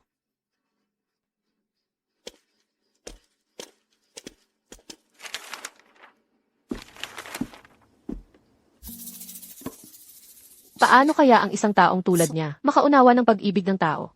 Malinaw na kulang siya sa inuutusan. Mahirap siyang pasunurin at maselan, at ako lang ang pinagdadaanan ng lahat.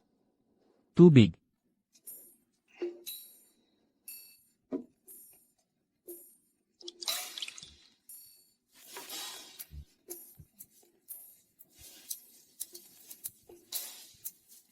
Paghahanda ng tinta.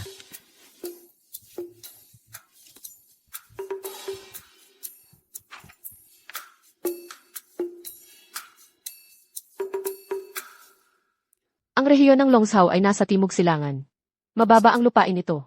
Kaya madalas itong makaranas ng pagbaha tuwing tagsibol. Ngunit 5 taon na ang nakalipas. Hindi na ba sila pumunta doon mula sa kagawaran ng pampublikong gawain? Bakit may mga kahilingan pa rin dahil sa pagbaha? Sa katunayan, may mga kanal na naitayo. Ngunit ngayong taon, partikular na malakas ang ulan, at may ilang lugar pa rin na binaha. Hindi ito lohikal.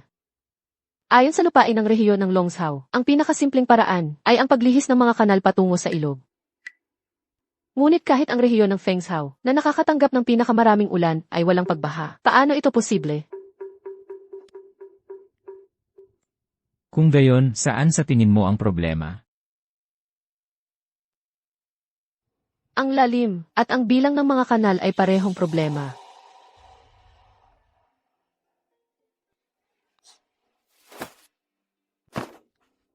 Sa daigdig, ang mga tao ay parang jade. Ang binatang Panginoon ay walang kapantay sa mundo.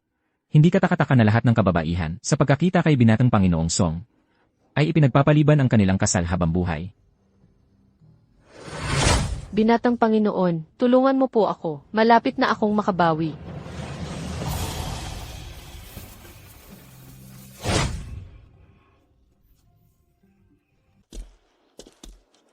Prinsesa, nakikinig po ako. Zai Wenlang, paano mo nagawang lokohin ako? Mahal na prinsesa, ngayon po ang kaarawan ni Ginoong Song. Ano naman? Si Ginoong Song ngayon, ay ikaw lang po ang inimbita, para magdiwang.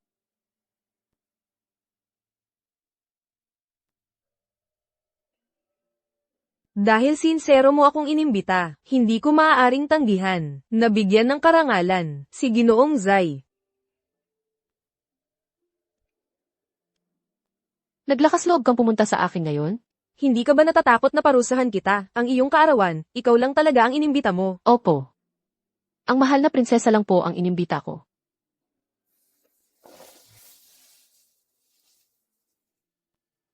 Naglakas loob kang pumunta sa akin ngayon. Hindi ka ba natatakot na parusahan kita? Alam ni Shuyu na sincero ang pagtrato mo sa akin. Kaya naman, ano man ang mangyari, kailangan kitang makita sa huling pagkakataon. Dito. Humihingi ako ng paumanhin. Alam mong sincero ang pagtrato ko sa iyo, gayon pa man. Kaya naman, ako ang nagkulang sa prinsesa na hindi nakatugon sa iyong pagmamahal. Sa tingin mo ba talaga, ikaw ang nagkulang sa akin? Bukod sa usapin ng iyong pagkatao, kung saan may tinatago ka sa akin, itinuturing ka talaga ni Shuyu bilang kanyang pinakamatalik na kaibigan. Talaga po. Kung hindi po naniniwala ang prinsesa, kaya ko pong sumumpa. Sumumpa ng ano, pagkatapos, ako ang magiging pangunahing asawa mo. Alam ko na, sa puso mo, ako pa rin ang pinakamahalaga, di ba?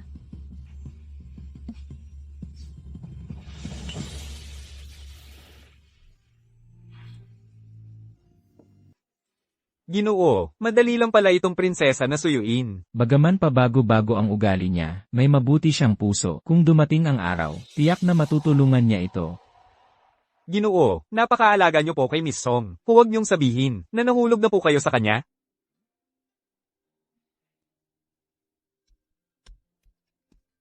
Shuyu, sa susunod na pupunta ka sa palasyo, sasabihan ko ang Imperial Chef na maghanda ng maraming masasarap na pagkain para sa iyo.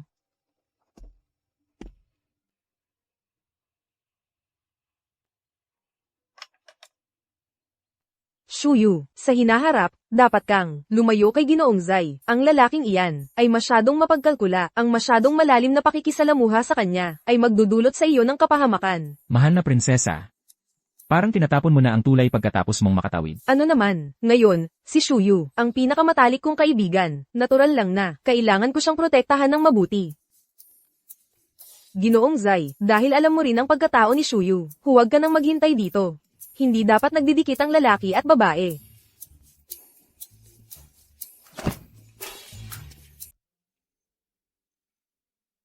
Salamat, Ginoong Martin, sa pag-abala niyo na ayusin ito. Ang pagtatagpo ko sa prinsesa, upang magkasundo kami. Si Sebastian Dubois ay lubos na nagpapasalamat sa inyo.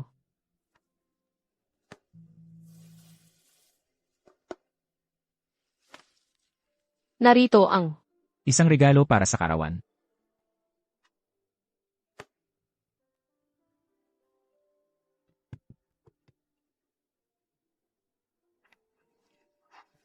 isang bihirang edisyon mula kay Punong Ministro Xi. Salamat, Ginoo. Sinasabi nilang may hilig sa kaparehong kasarian si Punong Ministro Zai. Hindi ko inaasahan na, ang dalawang lalaking ito ay, bukas tungkol dito, nakakahiya. Binibining Dubo, hinahanap ka ni Prinsipe Henry. Binibini, hindi ito maganda. Mula kaninang umaga, kumakalat ang balita na kayo at si Punong Ministro Zai ay may malapit na relasyon. Sa ngayon, malamang na ito ay nakalibot na sa buong kabisera. Alam na po ba ito ng aking ina? Hindi pa niya alam. Kumalat ito sa isang gabi, may nagmamanipula nito. Bilisan mong imbestigahan ang pinagmulan ng balitang ito. Opo.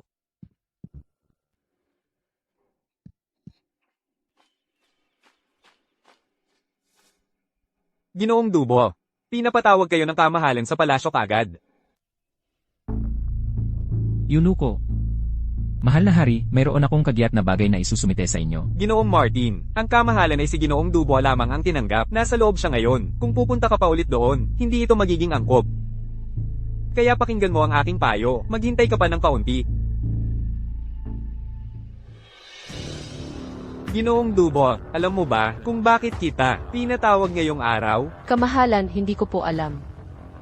Ginoong Dubo, ang sinabi mo sa korte, naaalala ko pa rin hanggang ngayon. Kaya naman pinili kita bilang una sa listahan ng karangalan. Kinikilala ng kamahalan ang aking mga nagawa at lubos akong nagpapasalamat sa inyo. Buong puso at kaluluwa kong iaalay ang aking sarili sa ating dinastya. Ngunit kayo, bilang tagapamahala ng Imperial Academy, ay napakalapit sa Punong Ministro Zai. Alam niyo po bang itinuturing itong oportunismo? Wala po akong anumang intensyong kumapit sa punong ministro. Sana po ay maunawaan niyo ako, kamahalan. Nagtiwala ako sa integridad ng Punong Ministro Zai. Kaya naman, nagtitiwala ako sa sarili kong paghuhusga. Gayunpaman, ang mga usap-usapan sa labas ay hindi kapakipakinabang sa inyo o sa kanya. Alam niyo po ba yon? Naiintindihan ko po, kamahalan. Pagkatapos nito, lalayo ako sa punong ministro Xi. Ngayong sumabog na ang mga usap-usapan, wala nang silbi ang paglayo. Sa edad nyo, nang hindi pa nakakasal, madaling pagmula ng kritisismo. Bakit hindi kayo magpakasal kaagad? Ang mga usap-usapan ay mawawala ng pusa. Kamahalan, ang inyong lingkod. Nais ko pong maghintay pa ng ilang taon. Bakit maghihintay pa? Mayroon ka na bang napupusuan? Wala pa po. Dahil wala ka pang napupusuan, bibigyan kita ng mapapangasawa. Hindi ba't perpekto yon? O kaya, gaya ng sabi ng mga tao sa labas, sa iyong tirahan, wala ka pa rin kasama. Lalaki ang iyong gusto? Ang inyong lingkod ay walang ganyang iniisip. Kung gayon, sa tingin ko ang unang kalihim ng kagawaran ng ritual, ang panganay na anak ni Ginoong Dubo, ay babagay sa iyo.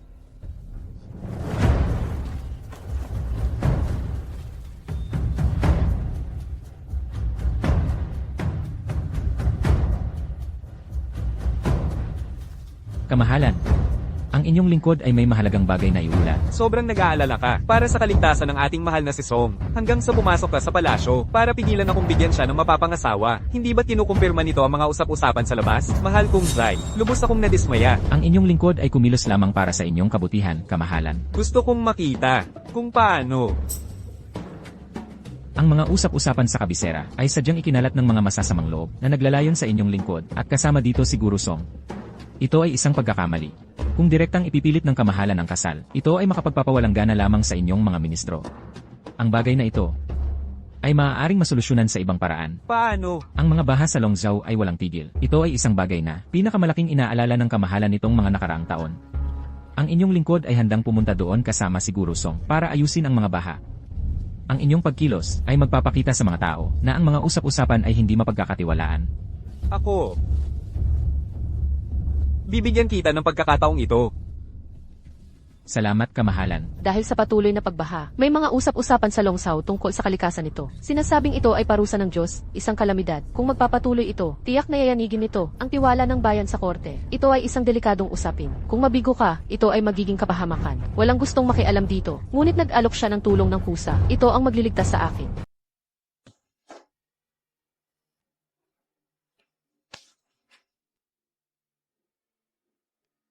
Matalino nga.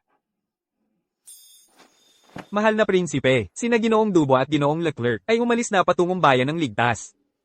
Sa tingin ni Antoine Dubois, talagang may pambihirang kakayahan siya na mag-asikaso ng usapin sa bayan ng ligtas. Hindi dapat alam ni Ginoong Dubois na ang mga baha sa bayan ng ligtas ay mahirap nang ayusin sa loob ng maraming taon. Lahat ito ay kagustuhan ng inyong kamahalan.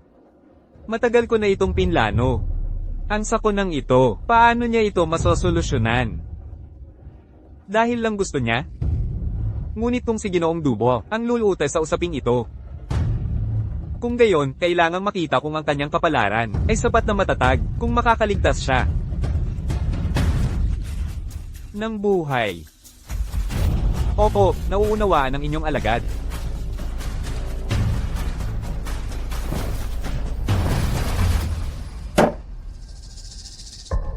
Sa buong daan na ito, puro biktima lang ang nandyan. Ang ilan ay wala pa ang masilungan, nakahiga lang sila sa tabi ng daan. Ano pa ang pinagkaiba nito sa paghihintay ng kamatayan? Dagdag pa, kung walang residente, paano pakikita ang mga tindahang ito? Sa sandaling umalis tayo sa kabisera, may magpapadala ng balita. Dito, pagdating natin, ang lahat ng makikita natin ay magiging huwad na kasaganaan lamang. Kung gayon, gaano karaming katotohanan tungkol sa mga baha ang ating matutuklasan? Hindi nakapagtataka na pinapunta mo kaming dalawa nang hiwalay sa kanila. Kung gayon, sa tingin mo, ano ang dapat nating gawin ngayon? Talagang hindi tayo pwedeng pumunta sa prepektura. Ang maipapakita nila ay tiyak na handa na. Hindi tayo pwedeng mag-infiltrate ng palihim, di ba? Magaling ang ideyang yan. Ang pinakaiginagalang na unang kalihim. Gumawa ng ganito. Anong issue? Ganitong bagay para sa kabutihan ng mga tao ng bayan. Mapagkunwari. Hindi talaga.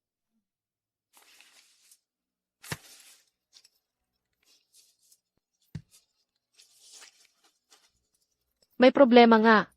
Sa loob ng 5 taon, sa unang pagdating ng Ministry ng Paggawa para magtayo ng kanal ang mga invoice ng materyales, ay iba na sa mga ulat.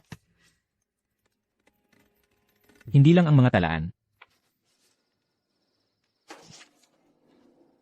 Napakakaraming tao ang namatay. Paano ang mga taong ito maging mga opisyal na responsable sa bayan?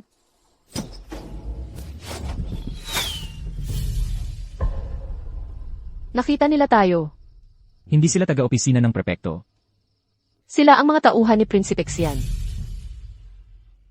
Pero sa ganitong paraan, mababalaan din ang opisina ng prepekto na hindi maganda para sa atin. Gaano katagal bago mo matapos basahin yan? 1 oras. CJ, pupunta ako para ilihis sila, para bigyan ka ng oras. Ipagpatuloy mo ang pagbasa. Kapag tapos ka na, pumunta ka sa Timog Kanluran, direksyon kung saan tayo nanggaling. Hihintayin ka ni Jianglin doon.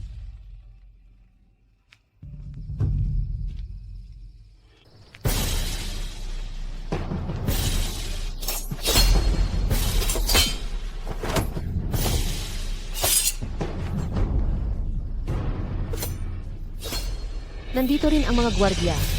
Kaya ba niyang makayanan mag-isa?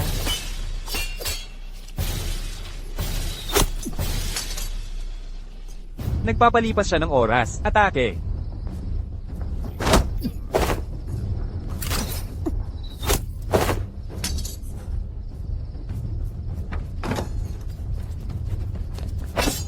Sumuko ka agad.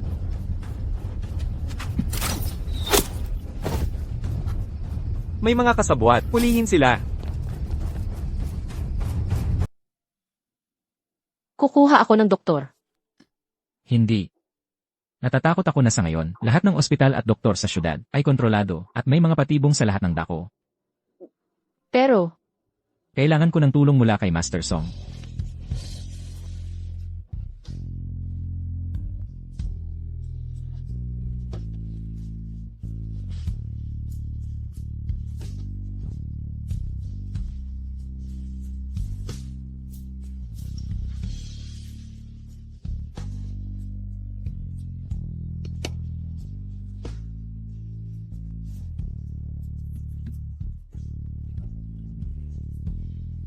Walang pampamanhid na pulbos. Ang sugat mo.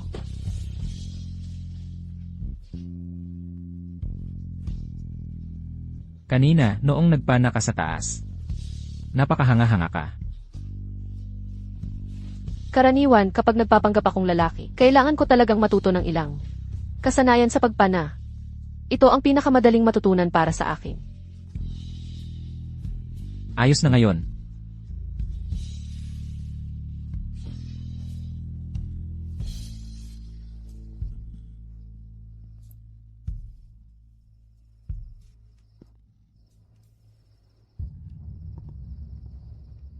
Okay na.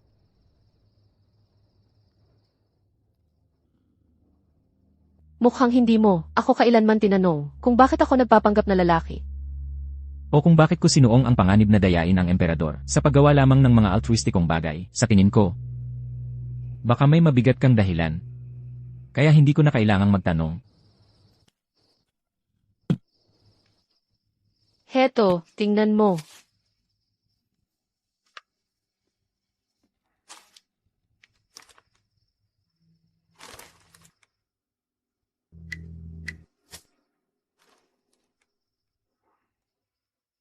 $12,000 tao. Hindi kasama ang mga tao na inirequire para sa sapilitang pagtatrabaho sa mga kanal. At hindi lang yan. Napakaraming tao, tanging mga opisyal mula sa rehiyon ng Lumina. Saan nanggagaling ang ganitong katapangan? Sa kanilang mga kasama. Tiyak na mayroong sumusuporta sa kanila. Prinsipe Xian. Bukod sa kanya, sino pa sa kabisera ang magkakaroon ng ganitong katapangan para gawin ang ganitong bagay? Ngunit ang kanyang ginawa, hindi lang ang pagnanakaw sa mga tao. Sinubukan din niyang pahinain ang kapangyarihan ng imperyo. Magkapatid sa iisang ina sina Prinsipe Xian at kanyang kamahalan. Noong nabubuhay pa ang dating emperador, mas pinapaboran pa nga niya ito. Sa mga nakaraang taon.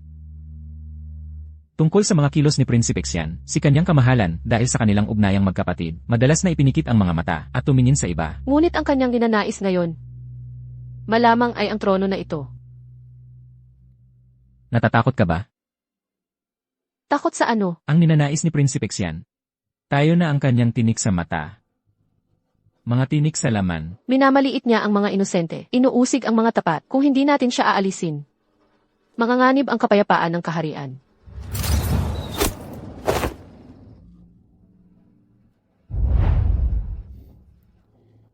Tila nakahanap nga ako ng kayamanan. Kapag bumingiti ka, napakaganda mo. Naglakbay kami ng walang tigil sa loob ng 3 araw, at lumala ang aking mga sugat. Hindi ito maaaring magpatuloy ng ganito. Kung maglalakas loob ang prinsipe, na hayagang umatake sa isang tao, tiyak na may plano siya. Kailangan nating bumalik sa kabisera sa lalong madaling panahon para ipagbigay alam sa emperador. Pero ikaw, Ayos lang ako. bago pumasok sa lungsod, sasagip sa iyo si Julien para makapasok ka sa kanlurang pinto. Sa silaang pinto ako papasok. CJ.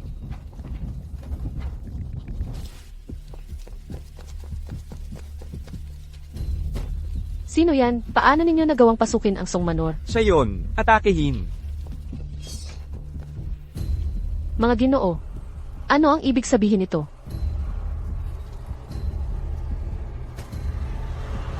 Ang panganay na anak ng pamilyang Song, si Sophie Dubois. Nagpapanggap na lalaki, niloloko ang emperador at ipinagkakanulo ang korte. Ano ang ibig ninyong sabihin? Ang sinasabi ng inyong kamahalan, hindi ko maintindihan. Ang iyong tita at ang kanyang pamilya ay umamin na ng lahat at nakita ko sa inyo, mga bagay na pambabae. Ano pa ang masasabi mo para sa iyong depensa? Kamahalan, lahat ito ay gawa ni Sophie Dubois at ng kanyang ina. Hindi namin alam. Ngayong matagumpay naming naisumbong ang ipinangako ng inyong kamahalan. Ito ba ay balido pa rin? Siyempre, balido ito. Dalhin siya palayo. Bitawan ninyo ako. Tigilan sila. Ina, kamahalan. Prinsipe Henry, sa tingin mo ba talaga makakatakas ka? Matapang. Ano? Si Chloe Durand ay isang babae. Tama po yan, kamahalan. Ginalugad ko ang buong Durand Manor. At tinanong ko noon, ang hilit na nagpadala kay Chloe Durand. Si Chloe Durand ay talagang isang babae. Si Madam Durand Sr. ang hayagang nagdeklara na siya ay isang lalaki. Pinagbihis niya ito bilang lalaki, at ipinadala upang mag-aral. Para makapasa sa mga pagsusulit ng imperyo, hanggang sa siya ay pinangalanan ng kamahalan bilang pinakamataas sa klase. At patuloy niya itong itinago. Ang pagkakamali ay hindi mapapatawad.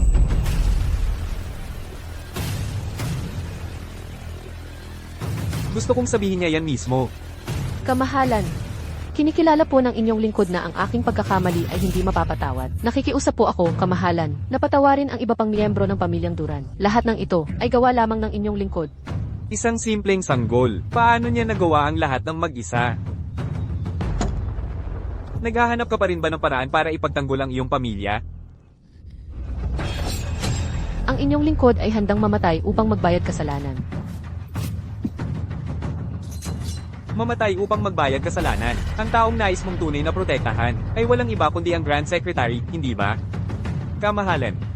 Ang katotohanan na si Chloe Durand ay isang babae. Matagal nang alam ni Grand Secretary Zai. Sadyang itinago niya ito, at inirekomenda pa para sa Hanlan Academy. At nagkutsahan sila upang guluhin ang ating korte. Dapat silang lahat hatulan ng kamatayan.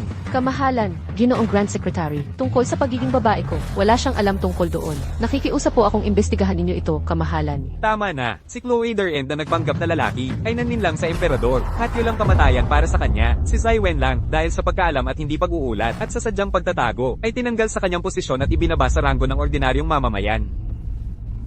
Halika't umupo ka rito. Chloe, ang nanay ko ang nagdala sa inyo sa lahat ng ito. Ang usaping ito ng pagkakakilanlan, alam kong hindi ko ito maitatago. Ang intensyon ko ay humanap ng ibang solusyon sa ilang taon. Pero ngayon, salamat kay Tita Sophie. Ang buong pamilya Dubois namin ay malapit nang sumama sa ating mga ninuno para sa huling hapunan. Kung hindi ninyo sinimulan ang usaping pagpapanggap na lalaki, paano tayo makakarating sa ganitong sitwasyon? Tama, kasalanan mo talaga lahat. Babae ka, pero iginigiit mong magpanggap kang lalaki. Ikaw ang samiron ng lahat para sa amin. Ako ba ang sumira sa inyo? O masyado lang kayong tanga para makaahon? Kung hindi ako nagpanggap na lalaki, ang pamilya Dubois sa kamay ninyo ay matagal nang nalimutan. Walang kwenta, ang anak ko, kaya niyang. Ang mahal mong anak. Hindi natin alam kung saan siya nagtatago ngayon. Sa piling ng isang prostituta, mas mabuti pang manalangin ka na manatili siyang nakatago. Kung hindi, kapag nahuli siya, tiyak ang kamatayan. Kaya, ano ang magagawa ko?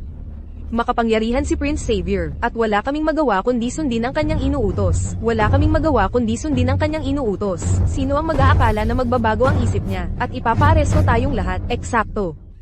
Diyos ko, ano na ang mangyayari sa akin? Hanggat may buhay pa ako, makakapagluksa pa rin ako. Bukas, sa bitayan, hindi ko na magagawa iyon.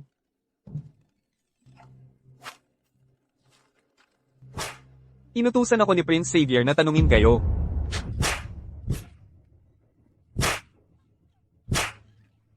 Sabihin ninyo sa akin, kayo at si Antoine Moro ay nagplano ng rebelyon? Ito ay pakana ni Prince Xavier, isang taktika na kanyang inisip para tayo ay lituhin at pagbintangan. Ayaw mong magsalita? Kaya, magsasalita ka ba o hindi?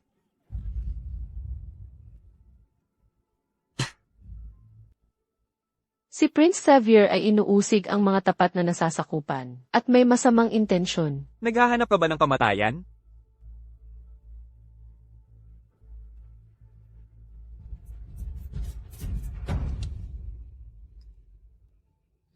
Dahil naghahanap ka ng kamatayan, papatayin na kita agad. Tigil.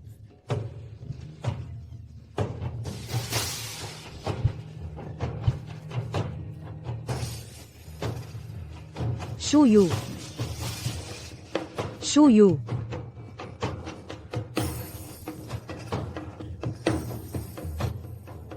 Shuyu.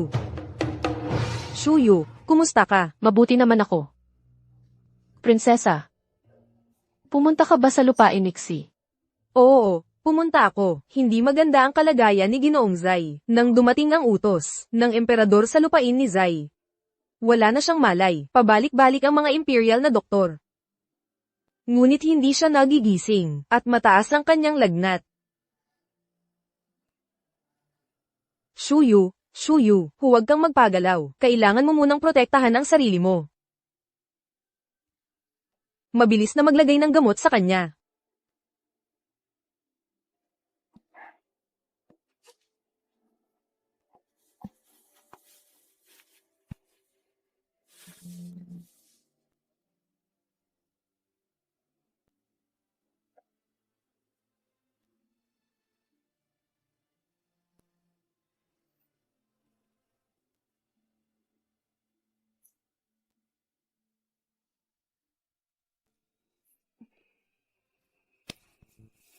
Shuyu, susumamo ako sa Ama Emperador, na iligtas ang iyong buhay.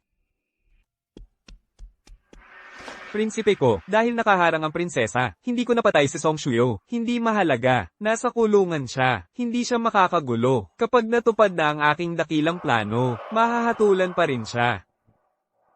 Kumusta ang lupain ni Zai? Ayon sa ulat ng Especially Iya, si Zai Wenlang ay walang malay pa rin sa kanyang silid. Nagpadala ang kamahalan ng ilang imperial na doktor, ngunit wala silang nagawa. Kinakatakutan kung wala na itong lunas.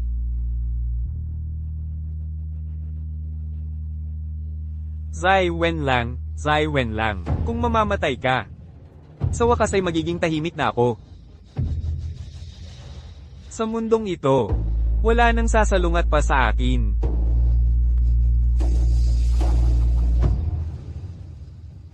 Ibigay ang utos, na ang mga nakatalaga sa bawat lugar, ay kumilos agad, dalhin ang mga babae at ihatid sila sa palasyo, ipunin ng mga tropa.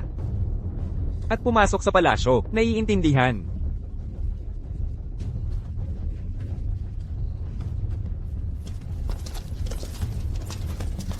Sino kayo? Ano ang gusto ninyo? Paano kayo nakapasok sa palasyo? Mahimbing akong natutulog, at nagising ako dito. Bigla akong pinatulog. Mukhang nagbabalak maghimagsik ang aking tiyo imperial. Prinsipe Sian, ano ang balak mo? Hindi ba nakikita ng aking kapatid na imperial? Naghihimagsik ako. Kung kusang magbibitiw ang aking kapatid na imperial, maaari kitang, dahil sa ating ugnayan ng dugo, pagbigyan ng buhay, taksil. Hindi naman kita pinahirapan, at nagawa mo pang gumawa ng ganito kabigat na pagtataksil. Kahit gaano pa kaganda, namumuhay ako sa ilalim ng iba. Ang gusto ko ay ang trono ng imperyo. Palagi akong pinapaboran ng yumaong emperador. Kung hindi dahil sa iyo, na siyang nakaupo sa pwesto ng panganay. Hindi sana sa iyo ang pwestong ito. Huwag mo nang isipin yan. Kung gayon, maaari ko na lang ipadala ang aking kapatid na imperial na maupo sa trono ng mas maaga.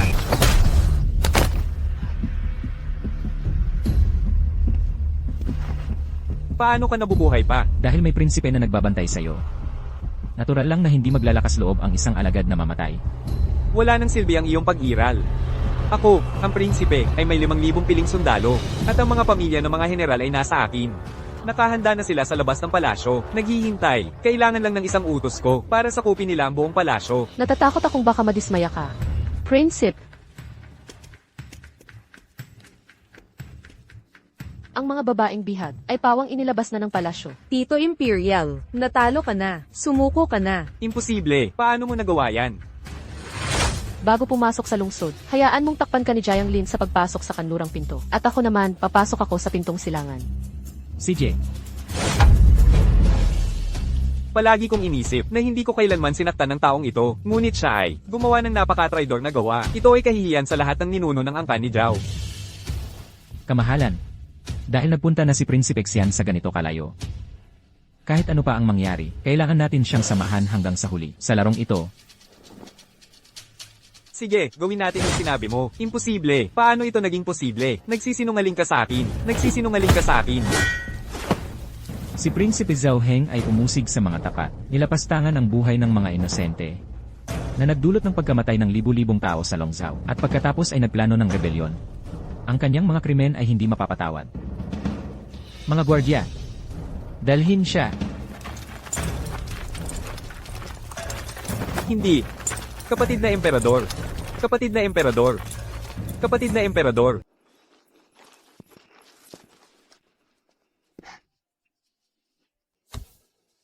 Emperador, nakita mo mismo, kung wala si Shu Yusong. hindi mo makikita ang iyong mahalagang anak at hindi ako makakapaghanda para sa emperador ng masasarap na pastry o makakapagkwento sa iyo ng mga kawili-wiling kwento. Mga kwento, oo. Mga pastry, hindi na kailangan. Emperador, may mga sugat pa si Shuyu.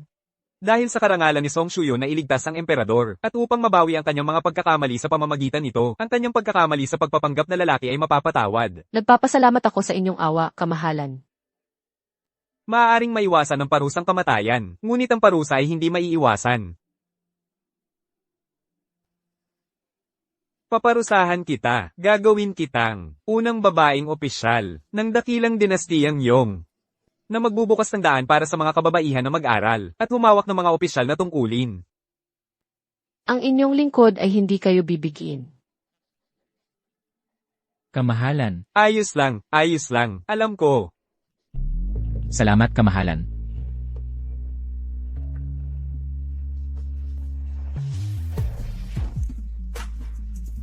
Shuyu, ngayong araw ay isang malaking araw para sa iyo. Espesyal ko itong dinala. Para sa iyo. Zai Wen lang, buksan mo ang pinto para sa akin. Buksan ang pinto. Prinsesa, ang aking asawa ay hindi maaaring agawin. Dapat kang maghanap ng ibang target.